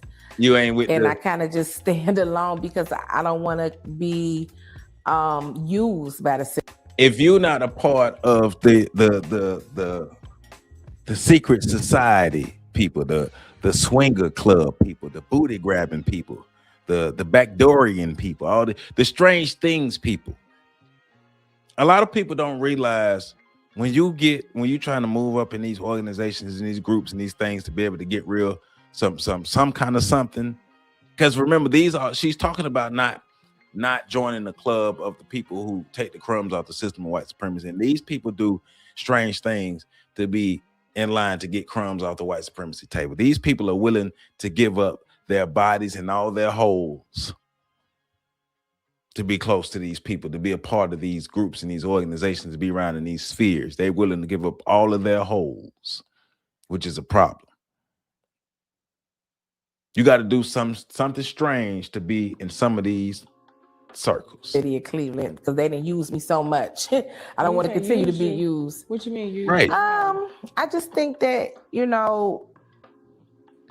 when it comes to Tamir's political, right? So right. When it comes to the political platform, they will mention his name. They may use his face. Right. And just acting like they all down for me, where I don't feel nobody in Cleveland, especially when it comes to the council and the mayors that we have had, county council, like the community is just suffering so poorly. And I come in there and I speak. I hear you. And I speak in reference to what's going on in the community or what's going on with Tamir. If I may mention we have an event, or I may mention something about the school that we just helped redesign, the park area that we just helped save. They hear all of that, but as far as any kind of single support, they don't help me uplift his anniversary, his birthday, nothing. So I feel really alone out in Cleveland with no support from any of the foundations or any of the small companies out. They once again, Tamir Rice, like all the others, say their names. Yeah, you saying their names, but nothing tangible is coming. No real justice is happening coming from the passing of the execution of these people. We're saying their names just to make ourselves feel good. And then the people who are telling us to say their names, they're the ones who are getting paid to tell us to say these names. They're the ones who are getting their pockets greased. But nothing is happening for everybody else. The true victims never get real justice. She's sitting here telling us that the most they got was a settlement. They got a money settlement, like I think she said $6 million settlement, but there was no real justice. The officer who took Tamir Rice's life never faced any penalties. No matter how much money she got, it can't bring her son back. And they gave her that money to hush her up. They gave her that money to hush her off. And should some kind of compensation come from it? Yes. But no real justice came from it. And then they continue to use his name to benefit off it more than she did.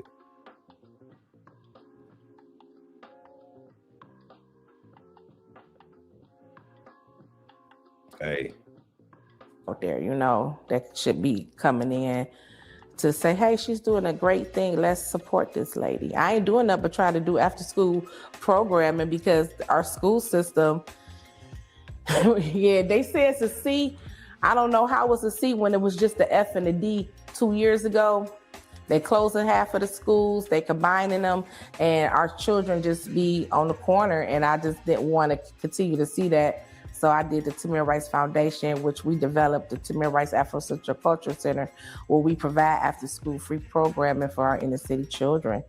Yeah, with mentoring, tutoring, expression arts, free music lessons, and we have a performing arts studio in the back. Tamir, one of Tamir's favorite things to do also, he liked to act. So I will put on Sister Act or what's the Ferris Day Bueller Day Off, and he would sit there and act that out. Him and his sister, he would act out Money, Rush Hour. He would act out Rush Hour, talking about, do you understand the word? Like, he would actually act everything out. So it was really possibilities to what he could have been. He could have been an actor. He could have been the next Kobe, LeBron. He could have been the next David Beckham because he loved to play soccer too. So he was really an all-American kid. In the 5th grade, he was on a soccer team at R.G. Jones, and he hit a couple goalies, and they actually sent him a jersey from our women's soccer team at Cleveland State University. So he was an all-American kid. When I say that, like, he could have probably dominated any sport because he was 5'9" with a athletic little build. He could have dominated any field because he had a brain, any other academic field as well, because he had a brain as well. What she's saying, he was an all-around young man. So not just sports, and I'm gonna add that for her. Not just sports, but in the academic realm, he could have dominated as well. And he should have been celebrated for dominating in the academic realm. I'm just add that for her though. But I mean, he was a kid. It's not my fault he 5'9" and 180 pounds. His dad is 6'4" with an athletic build. So he was gonna be tall. Okay. And Tajay, she's not that tall, but everybody taller than me. But I knew he was gonna be pretty tall because he was tall. He was tall when he was born. He was a handsome kid. Thank you. Tell me about your grieving process. Have you completed all phases of it? No, I don't really get a chance to do a lot because I'm super busy being a mother, a grandmother, a voice in the community, and still building Tamir's Afro-Central Culture Center and building Tamir Rice Foundation and making sure I build his legacy correctly. So my grieving, I grieve every day because I don't know how I'm able to do this. I don't. If I had to do it, I wouldn't be able to get up out the bed. I know it ain't nothing but God and the spirit that's leading me. Because I haven't had a chance to mourn my son. I've been fighting since I hit the ground. You know, so I have had some retreats here and there, but. So, and one of the reasons why I added that is I'm a former athlete myself. I love sports. Like, I love sports. I love football. Football is my favorite sports. I watch sports ad nauseum. But I do recognize that we force sports on our children because we want them to save the family, and we would save a lot more families if we develop ourselves intellectually and develop ourselves with the skills. So I would say that as a person who loves sports, I love developing young intellectuals way more than I love sports. So I would say that's why I added that. So. But please hit that like button. Please hit that like button. Please hit that like button. And Cedric, man, we got to, because one of the things is we gotta lift each other up. We have to lift each other up. This sister needs help. This sister needs support. We got to lift each other up. It always feel like business. I don't get a chance to just not let go. It's like I'm always worrying about something, especially if you're a mom. You have the fear of getting a phone call and them kids be calling my phone. I'd be scared. So it's just like, I'll be living like this for the rest of my life because of what the police has done to me. Yeah, I'm petrified. Was there any remorse shown from the police department or the officer that did it? Did he apologize to you? No, I just stopped him again from getting a job. Timothy Loman. Well, actually, he was trying to get a job still. So after the death of Tamir, so let me give you his record right quick. Yeah, please. After the death of Tamir, he tried to get a job out in Bel Air, Ohio. They contacted me and said, Ms. Rice, could you please come down here and do a protest march? We don't want him in our community. Bel Air, Ohio. I had got one of my attorneys and we made phone calls into Bel Air, Ohio City Hall, the police department. They ended up letting him go. Resigning is what he likes to do, resign. Once he found out that I'm on his ass, he resigns. Okay, he resigned. The second thing was he was acting like a first responder. And he was playing football with some of the first responders. Some of the black guys found out who he was and they was about to whoop his ass. So he ended up leaving that. He went to Cuyahoga, Pennsylvania, where I guess they didn't recognize who he was. And at this point, I'm like, well, is his file following him? Because if his file is following him, they wouldn't dare hire nobody like this that murder kids. Come to find out, the reporter contacted me. Now, this was a small city in Cuyahoga, Pennsylvania, with like less than 1,000 residents. I didn't know and they was Trump supporters. Okay, I didn't know that they put my son's face on pictures in protest, and they didn't want that man in their community. I didn't ask them to do that, but thank y'all. Okay, thank y'all. They didn't. I didn't. Tamir Rice became a commodity. His name, his image, and his likeness became a commodity to others. It became something that others could profit off of. It became a monetization tool for everybody who were not connected with the family. America turned Tamir Rice's tragedy into a business, and people collected money off of it. They were happy to give her $6 million because everybody made more off of it. This is systematic racism being explained to us. Remember, it's not racism. You can't look at it and try to explain it on an individual level. You got to look at it on a systematic level. She might not even realize she's talking about systematic racism, but she is. They took Tamir Rice's tragic death and created an industry around it. That's crazy. Said they can give you all the money they can find, but the soul of your child won't rest until they get true justice for him. Right. And that's what she was saying earlier. The police officer, we don't even know what happened to him. We don't even know where he at. He's still out here somewhere. Crazy. Asked him to do that, but they did not want him in the community because of what he did to my son. So him trying to move into communities when they find out that, oh, wait a minute, you living here, and yeah, they contact me. I guess it'd be a reporter. It may be somebody from the ACLU. They always contact me. They contacted me when he went to West Virginia. He went to White Surfer Springs. From there, he went to Montgomery, West Virginia. From there, he went to Snowshoe, West Virginia, where I just found out over Christmas that he was working, and my team worked fast. We made phone calls, and my attorney attended emergency meeting where Snowshoe Resort is a small town with rangers and stuff like that. They decided to let him go. They decided to let him go. Amen. And then I have to see if he's out in Gilmer County where he was with Smokey. Smokey was the sheriff out there. He's a black man.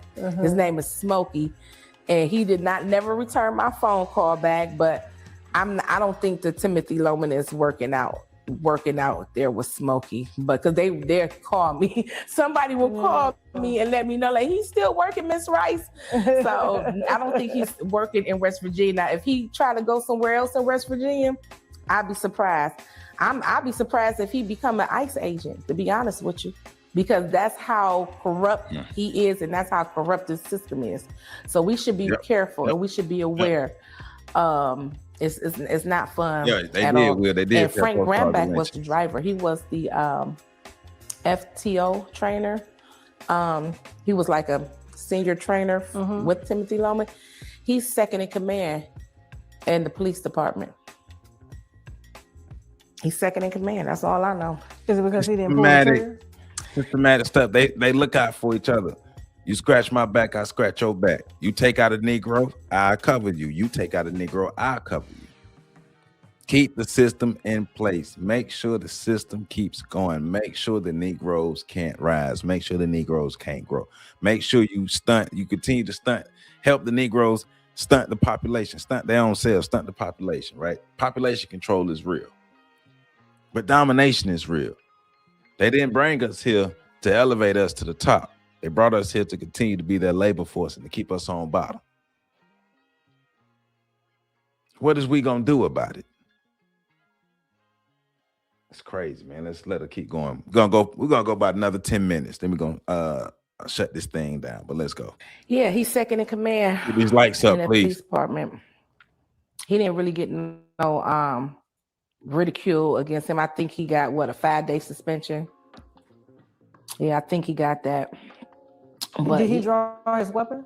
No, he was the driver. He was the one that drove over the hill, through the swing set, right to my son. Oh, I saw that. He was the driver. I saw that. Yeah, he was the driver. It was 2 police officers, Timothy Loman and Frank Grindback is his name. And to be honest with you, the brake lights was still on when he shot my son, Timothy Loman. So the whole case is messed up. They never even had a verbal conversation with the grand jury. The prosecutors was allowed to read statements. So Tamir Rice case was messed up because of Timothy McGinty. He was the prosecutor at the time, and he did not remain our prosecutor because of the misconduct in Tamir Rice case. O'Malley is the prosecutor now. O'Malley promised, his name is Mike O'Malley. He promised to look into Tamir Rice's case because that's how he got into office. And when I called him after he settled on down and he got on in, I called him and he told me he don't deal with use of force cases anymore. So he used you to get votes to get in. Yep, and I stopped his endorsement. Yep, because he wanted me to come into his office to explain why. And he knew I couldn't come in his office without an attorney. So once I turned my local attorney is Sabot Chandra. Once I told Sabot, he wrote a letter and I was able to pass it out to the Democratic Party. And I stopped his endorsement when it was time to put him back in position again. It was between him and somebody else. But I stopped his endorsement, but he still won though. I see the pseudo historians in the building. Turtle Island. Okay. It's ran like a mob. It's scary. Chicago and Cleveland is scary. It's ran like a mob. From my understanding, Mike O'Malley and his whole family come from Chicago. What he doing in Cleveland, I don't know. Who that? Billie Jean? Billie Jean. Do you realize what you're saying in the conditions that Black people are in? So let's say everything you're saying is true. Why are we in the positions that when you talking about keep giving somebody power? We didn't give them power, they took power. If everything you're saying is true, why aren't Black people in power right now? Answer that question. Let's stop with the pseudo history. Let's stop with the feel good stuff. Let's tell the truth. But it's ran like a mob, and I don't like it. I never liked it. So you mean to tell me the officer that and Billie Jean, your slaves, your ancestors in the same position mine now. You in the same position I am. We're all in the same position under the system white supremacy. This is why I think mental health is important for police officers because they do suffer a lot of post-traumatic stress disorder just from being on the job. I get it. We tell the truth and over here. That is the reason why I feel like mental health departments need to be dedicated to these officers because we know if they already have a certain perception based off of past experiences, or maybe he was afraid for his life that day. I don't know what was going on, right? I think, honestly, if I were in the political arena, which I'm not, I would probably push for, they have to get... And Billie Jean, if you're a woman, white women been wiping their asses with y'all souls forever. So you ain't doing nothing about white women. So what are you saying? You ain't doing but sitting on your ass, running your mouth on social media while white women are stomping on you. What are you all doing about it? Let's start with the pseudo history. Let's start with the feel good stuff. I told y'all that earlier. Let's start with this stuff. Our communities are not going to get better. We're not going to get better until we actually deal with the truth. The truth is whether you want to claim to be from America or from Africa, it doesn't matter. At the end of the day, white people are still in power. White people still have us in the positions that we're in. No feel-good history is going to move us out of these positions. Forget feeling good. Forget trying to make yourself feel good and tell the truth. Black people were brought over here on slave ships. Yes, black people were brought over here on slave ships. We know the majority of them didn't come to what we call the United States, and we do know some were already here. We know that. But guess what? No matter where you were brought here or you were already here, you still were enslaved and dominated by the white man, and they are still in power right now. Stories like what this sister is telling happen on a regular basis because of our conditions that we are in, because of this system of white supremacy that y'all keep trying to run from. Y'all keep trying to beef. Y'all want somebody to make you feel good about being on the bottom. Turtle Island. I don't care if they call nothing no damn Turtle Island. Who cares? What do they call it now? What do they call it now? And what are you going to do about it? None of that matters. Who cares? You can believe one narrative or the next, or you could believe both. Who cares? White people, white men and white women have beat us down. White men are dominating black men, and white women are dominating black women. Y'all get caught up in the minutia stuff that nobody cares about. It doesn't matter what you believe. It doesn't matter what they called it back then. Stories like what this young lady talking about, Samaria Rice, conditions and all these things are our existence right now. They are our reality right now. What are we going to do about that? How does you knowing about Turtle Island fix our conditions right now? Show me the person who knows how many slaves were brought over here that's fixing our conditions now. Show me the person who know the names of the indigenous tribes who are fixing our conditions now. We get caught up in the stuff that doesn't matter. How do we fix our conditions? How do we fix our conditions? And you keep telling me that's all I'm doing, but you're sitting here trying to argue with me on YouTube. And you're a woman who's listening in, trying to argue with a man on YouTube. None of that stuff is going to change our conditions. Stories like this are going to continue to exist. They happen on a regular basis. Our communities are not getting better. Who cares what you called America back then? Who cares? Who cares how many Moors you know about? Who cares all the history you know? How are you practically using it to change our situations? How are our immediate situations getting better because of all that information you know? How is it? Nothing.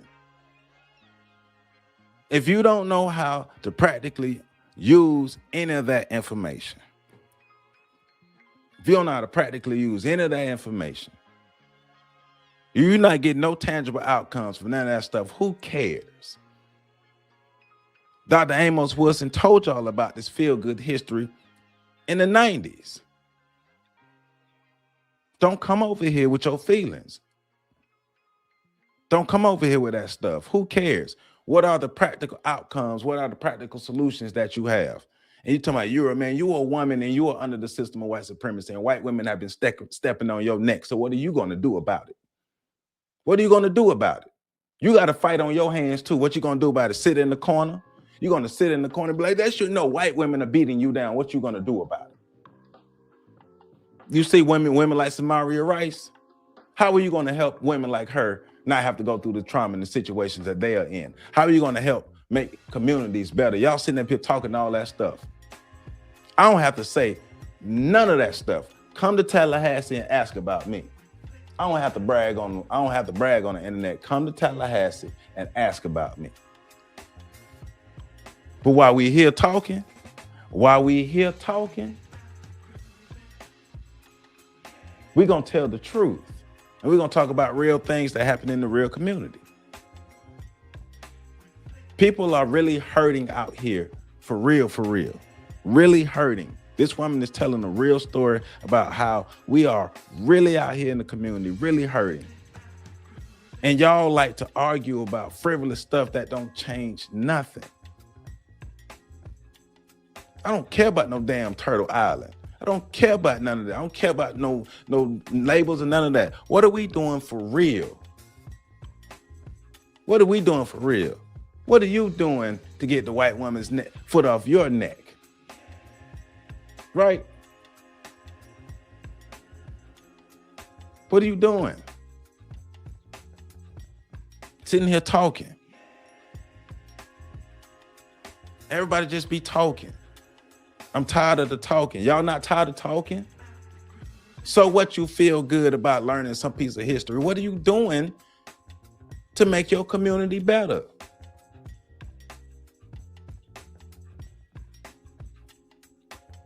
And everybody in the comment, what are you all doing about it? It's easy to sit behind your computer, behind a fake picture, and talk junk. This is the reason why, like I said earlier, nobody's afraid of black people. Ain't nobody afraid of black people. We ain't gonna do no but sit here and try to make people feel bad, try to wag our fingers at people and try to make people whatever, try to have the last word, try to be the loudest. Ain't nobody afraid of that. Black people ain't picking up and doing nothing. That's why our community is so vulnerable. That's why our women are so vulnerable. That's why our children are so vulnerable. That's why our men are so vulnerable. Everybody's vulnerable. Our whole community is vulnerable because we talk too much. Everybody's got the answers, but no real world solutions. Where are they? Where are the real world solutions? Where are your outcomes? Show me the outcomes. Show me what you were doing in your community on a regular basis to make things better. How was your community getting better? Let's stop with this stuff. Let's stop talking about stuff that don't matter. If you're not gonna use the history to actually tie it into things to make your community better, to make your life better, to get tangible outcomes, who cares? And I'm a historian and I'm telling you that. I built this channel to tell history and I'm telling you that. If you can't take that history and turn it into practical outcomes, what are you talking about? Who cares? You're going to be in the same position now that we were 100 years ago talking about the same stories. 100 years from now, we're going to be in the same position. We don't do anything different. You can call me all the names and all these things here all you want. You can't tell me I'm lying. That's what you can't do. You can't call me a liar. Where are the tangible outcomes that we get from all of this stuff? Right?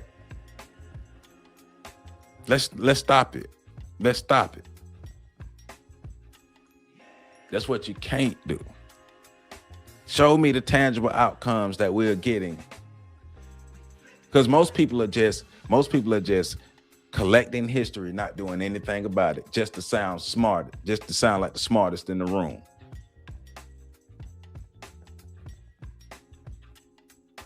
Come on, man. We're not here to make you feel good.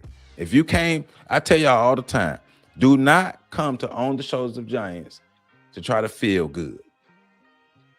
If you are, what have you learned?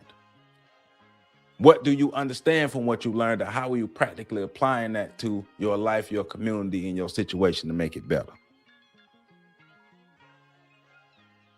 All you information collectors just to make yourself feel better, you're not helping the community.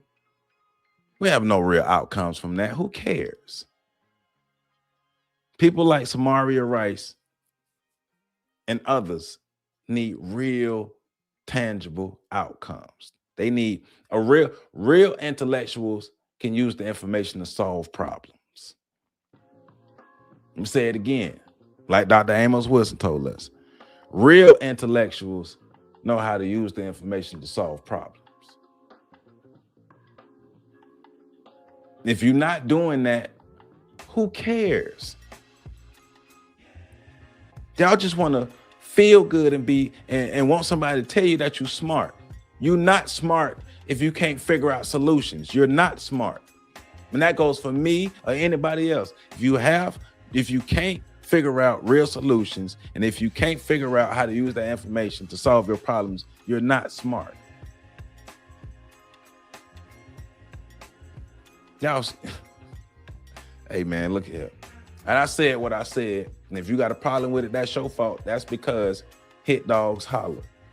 That's why. That's because you know you're not doing nothing with the information. You know you're not making the community better. You know nothing has improved because of you. You know that. But like I say, I'm not going to say nothing about nothing on this. Come to Tallahassee and ask questions. Come to Tallahassee and ask about me. I ain't saying nothing. Come to Tallahassee and ask about me. That's all I'm saying. If we want to make things better for real, we got to get real and stop this play stuff. This ain't no fairy tale. This is real life stuff. People are losing their lives for real. And y'all sitting here talking about Turtle Island and people are dying for real. Who gives a damn about what they called this so long ago? People are dying. You can't even protect yourself and you caring about that stupid stuff. Who cares?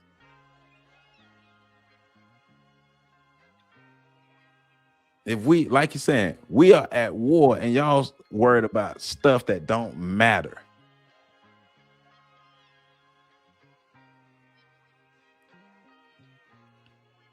More Tamir Rices are going to happen in our future if we don't get better, if we don't wake up, if we don't stop being scary, if we don't do real stuff. Y'all in here typing paragraphs. I appreciate all y'all who arguing with me, who helping my algorithm. And remember, you're not arguing with me. You arguing with your feelings. You arguing with your feelings because you know you haven't produced any real outcomes with the so-called information that you have.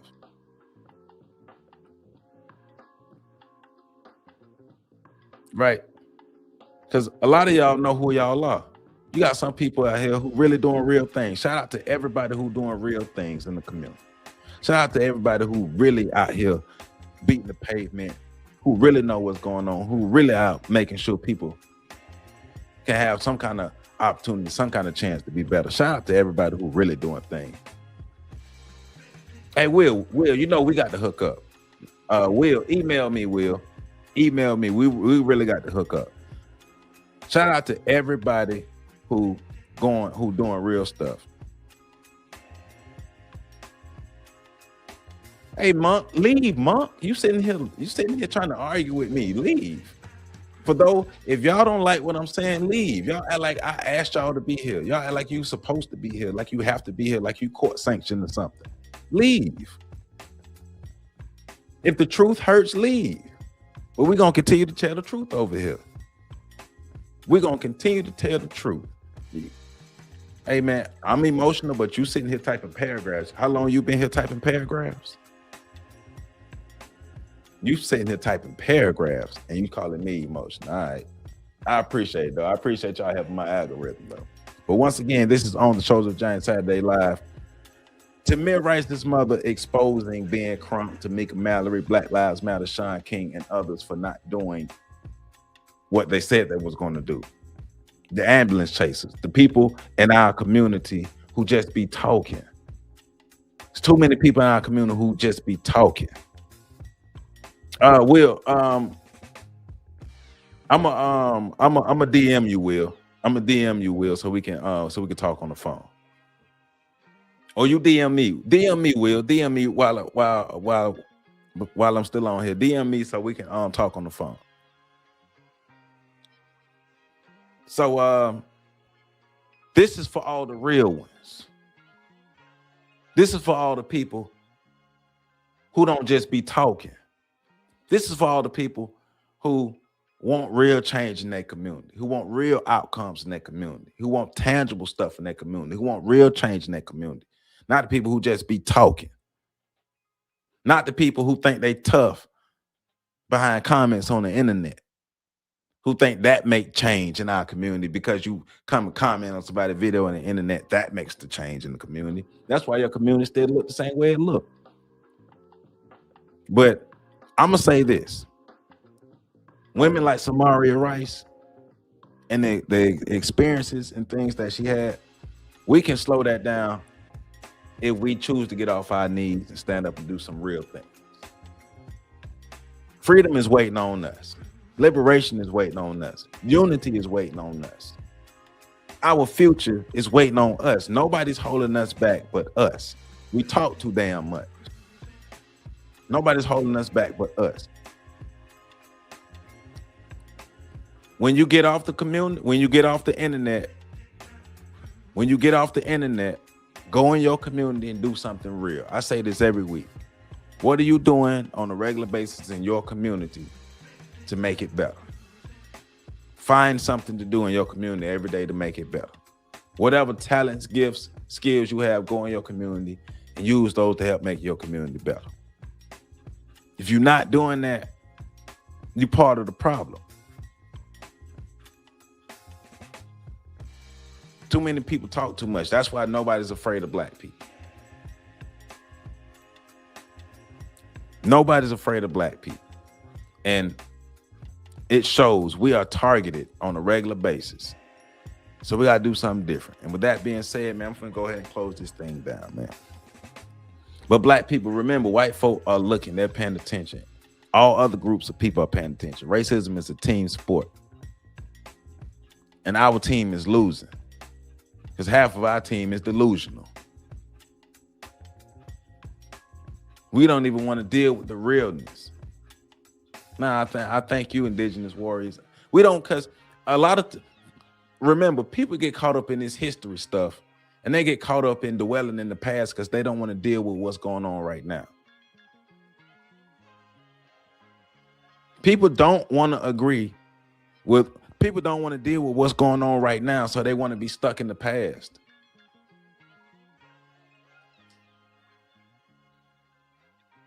You got to deal with the truth. You can only build off of truth. And if you're afraid of truth, you have no future. If you're afraid of truth, you have no freedom. If you're afraid of truth, you have no liberation. You can't be afraid of the truth and won't change. It don't happen like that. Yeah, you learn from the past. You don't dwell in the past. But how do you use your information that you learned to practically apply it and change your situation? It's more than just learning the history. How do you use the history you learn? And if you don't know how to use the history you learn, it doesn't matter. And it's more than just repeating quotes. Our communities don't get better because of people repeating quotes. Our communities haven't gotten better because of people collecting information. We have to get past the information collecting stage and get to the practical application stage. That's explicitly what I'm saying. If you are just collecting information, you're not helping. How are you using that information to get practical outcomes or get some kind of change or some kind of progress in the community? It's more than collecting information.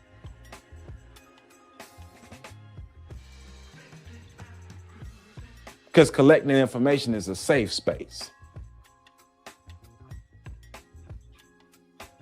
Let's be better. Our community's got to get better.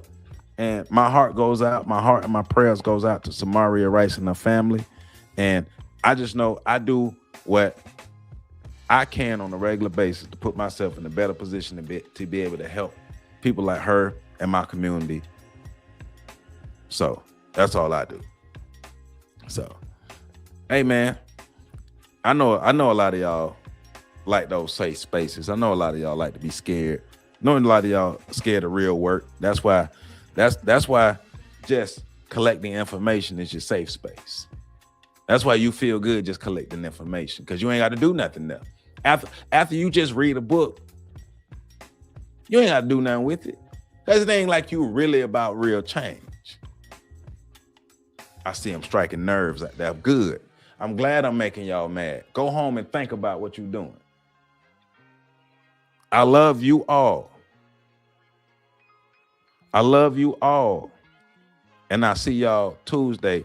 Hey, we're talking about the Stanford experiment on Tuesday and the Ratopia, because we're getting into social engineering. How we have these mindsets that we have. We're going to go deeper into how we get these mindsets that we have, the social engineering. Because too many people are afraid. You just in the information collecting stage. And we talk about it all the time. Too many people are afraid. What's going on, PC? What's going on, PC? Hey, PC. We was talking about being Crump today. So I was talking about people from Tallahassee today. So, you know. But yeah. We don't just collect information over here. We find a way to practically use our information. Hey, but with that being said, I love you all. Stay black. Go out and be your best self. Go out every day and try to find something that can help make your community better. All right? I love you all. See y'all on the other side. See y'all Tuesday at 9. Remember, we're talking about that mind control. I'm out.